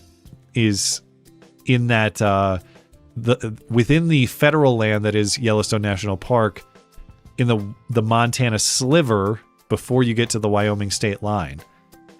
And it's legally ambiguous because it's impossible to sit a constitutional jury there, because members of that jury have to be within the federal court district and within your state, and nobody lives there. Yeah. So the train station is, as a practical matter, if someone did it, the federal government would find a way to prosecute you. They just would. Well, yeah, I mean, but especially of the crimes that are covered up in Yellowstone. Yeah, those would check some federal boxes. So, it is a legally interesting hole, though. That is cool, and it's a cool piece of the show, of course. That Daddy would be a good Man sounder for you. Take him to the train station. Yeah. By the way, I was talking about it. Dutton Ranch, the spinoff, great show. The Beth and Rip continuation, good show. Love that. Really enjoyed it. Haven't started it yet, but worthwhile. Definitely will. If you like Yellowstone, you'll like the show for sure. I liked Yellowstone up until the end. I didn't love the final season, but given the Costner complexities, it became clear it was okay. Kevin Costner was not happy. Yeah. Yeah. So I don't know that it's all like Taylor Sheridan's fault. Costner kind of screwed that show over a little bit, I think. But Daddy Man, most of my heroes don't appear on no stamps. That one's beyond me. His heroes, okay, so like you have unconventional heroes who aren't on postal stamps, I guess. Trying to think of, this one's over my head. Doing the best I can. I guess they pick weird people to be on stamps these days. That's true. A lot of the stamp heroes are not in fact heroes. Thank you, Daddy Man. Esoteric Unbound. Bullpups are the Subaru Outbacks of long guns. You mean reliable? Maybe not. You know, reliable high performance vehicles? Is this a reference to Israeli rifles again? Because I noticed they do like bullpups. Yeah, the Tavor is the Israeli one, but there are other ones. There are European bullpup rifles. I'm sure, like there are American-made ones too. But in terms of the design, I don't know who originated the design. But I generally like the idea of bullpups. You're going to get like a full-length barrel in a more compact design. That's cool. I like the bullpup rifle I have. However, there's no debating, and I won't try to debate AR people who are perfectly entitled to their preference for what is a very successful rifle through decades at this point. The trigger setup is just better in the traditional way. Like the trigger pull on a bullpup is goofy compared to a nice clean AR trigger. I'm not a gun guy. I live in New York, but I know enough not to go into a gun store and toss out a question like that about bullpups, because I'd like the Subaru Outback of long guns, please. There's people on both sides of every opinion in the gun world. As a bullpup appreciator, like anything else in design, whether it's cars or in this case guns or any other piece of technology, there are trade-offs for different ways of designing it. There are cool advantages to bullpups, things I appreciate. There are certain disadvantages, and one of those is the trigger pull is wacky. And yeah, I mean, there are other design consequences too.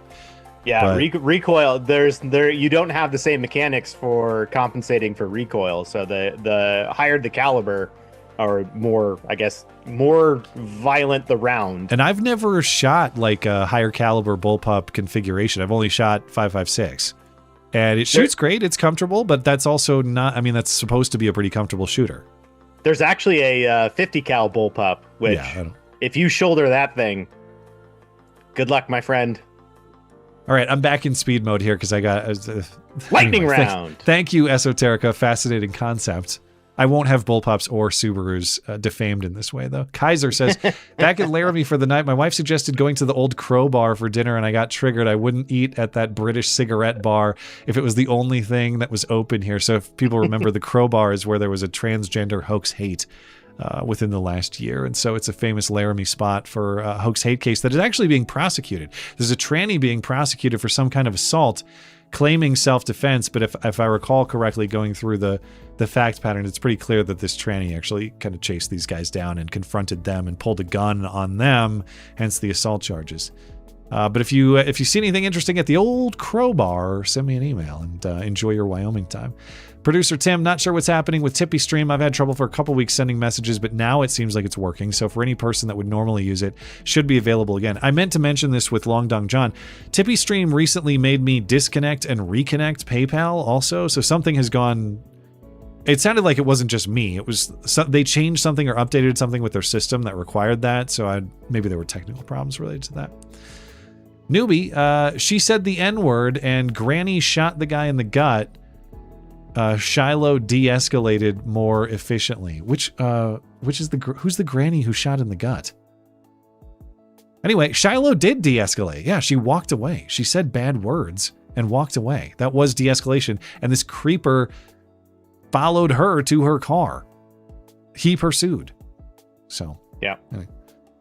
Tim says, remember the Her tape showing Biden's brain clearly gone? My favorite part was Biden having no idea he was VP. When did I leave the White House? And then his response was, in 2017. Yeah, but that's when Trump came in. Yes, Joe, that's why he had to leave, dumbass. Yeah, there was confusion about when he was in the White House in that conversation. I remember that. Newbie says, that ain't against the law. Well, just quoting LaDonna. It's not against the law, ho. Fuck you. Should have been Shiloh's defense. Well, as it turns out, they said it was against the law. So fuck her. Encephalized. The parable of the prodigal son is highly instructive in the proper response of a good father to a child who strays badly from the right path.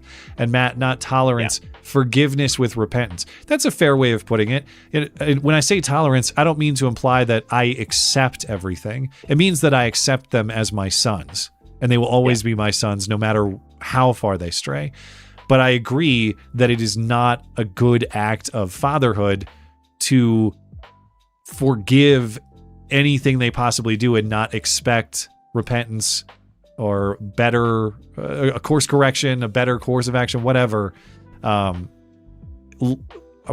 father's love properly does not mean sacrificing the truth. And of course, I didn't mean to suggest that. And if I did, then I would walk that back entirely.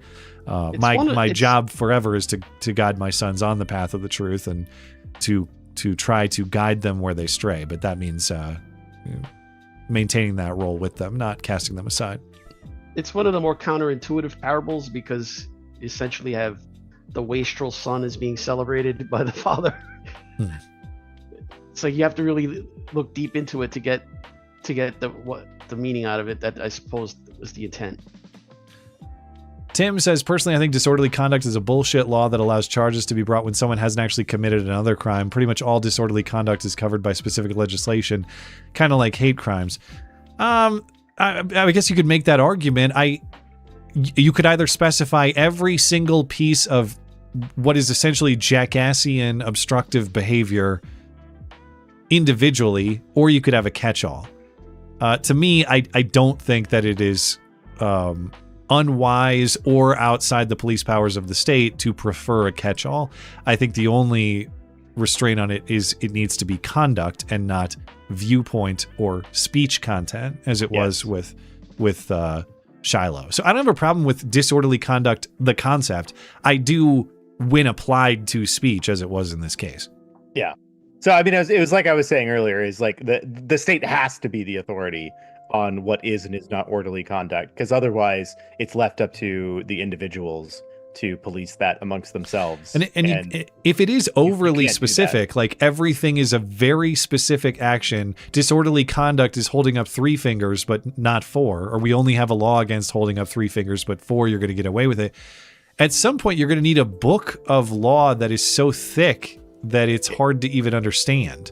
Yeah, it's unenforceable at that point because nobody knows it. So I would favor simplicity, but again, I'm drawing a hard line between conduct and viewpoint and or speech content. Yeah. I mean, I think you can make so I'm not in favor of getting rid of disorderly conduct laws. If they need to be fine-tuned to make sure that they're excluding things like speech, then that's the thing to do. It's not. Yeah, I think it would be simpler to put an exclusionary clause in the law, like you're saying. It's not to get rid of the law entirely, because that leads to far more chaos. The disorderly conduct laws are currently doing more good than bad.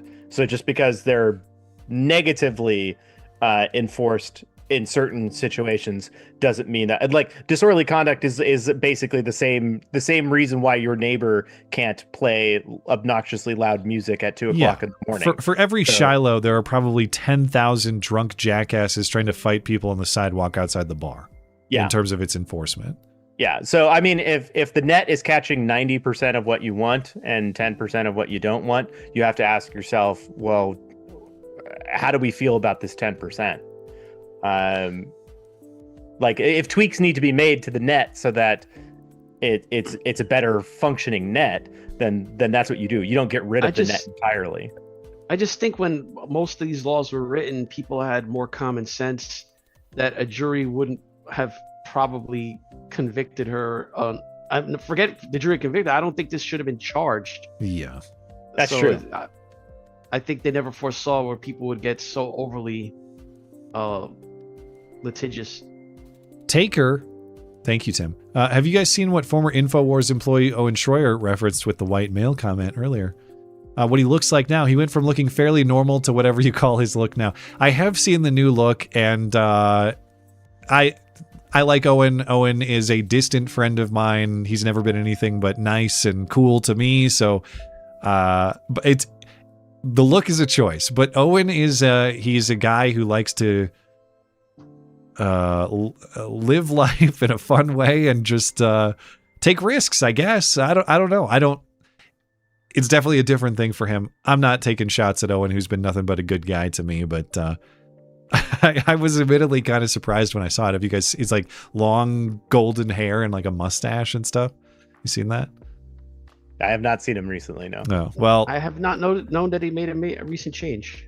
Well, if I was to talk shit about Owen and say it looks silly, he would say, yeah, well, at least I got the hair to grow it long. And I would say, touche, sir.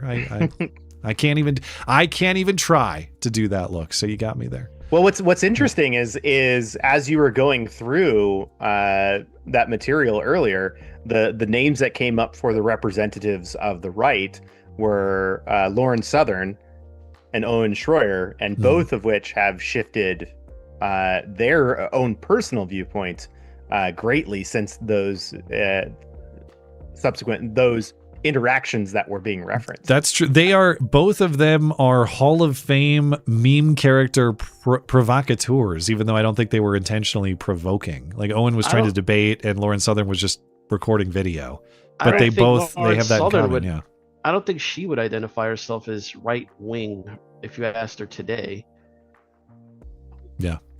I know. Yeah. I mean, I haven't talked to Lauren recently, really since the Tenet stuff. So I don't know. I know that she's had a lot of changing perspective on, well, I don't know. I know that she's had a lot of experience that she's talked about. Let's put it that way. She makes good documentaries. That thing she did on South Africa was pretty fucking awesome. Uncephalized, calling early church creeds Catholic or Roman is ahistorical nonsense. Romanism, as we understand it, was centuries in the future. You have a response to that? I don't understand where you're coming from with that. Like Roman was around during the first century. Like during, Paul went straight to Rome during Christ. Rome predates Christ, so I don't understand where that is coming from. But he's not saying Rome was centuries in the future. He's saying Romanism. So I assume that means like some sort of ideological distinction. No, it depends on when you determine that to have started. I mean, there's some people who view Romanism as having started in the 1st century as it pertains to Christianity. There's some people who say that it didn't start until the 4th century. So, I mean, it just depends on how you view the beginning of Romanism. Thank you, Uncephalized. Appreciate your support for the show and appreciate everyone's support for the show. A lot of super chat to get through tonight, guys. I really appreciate that.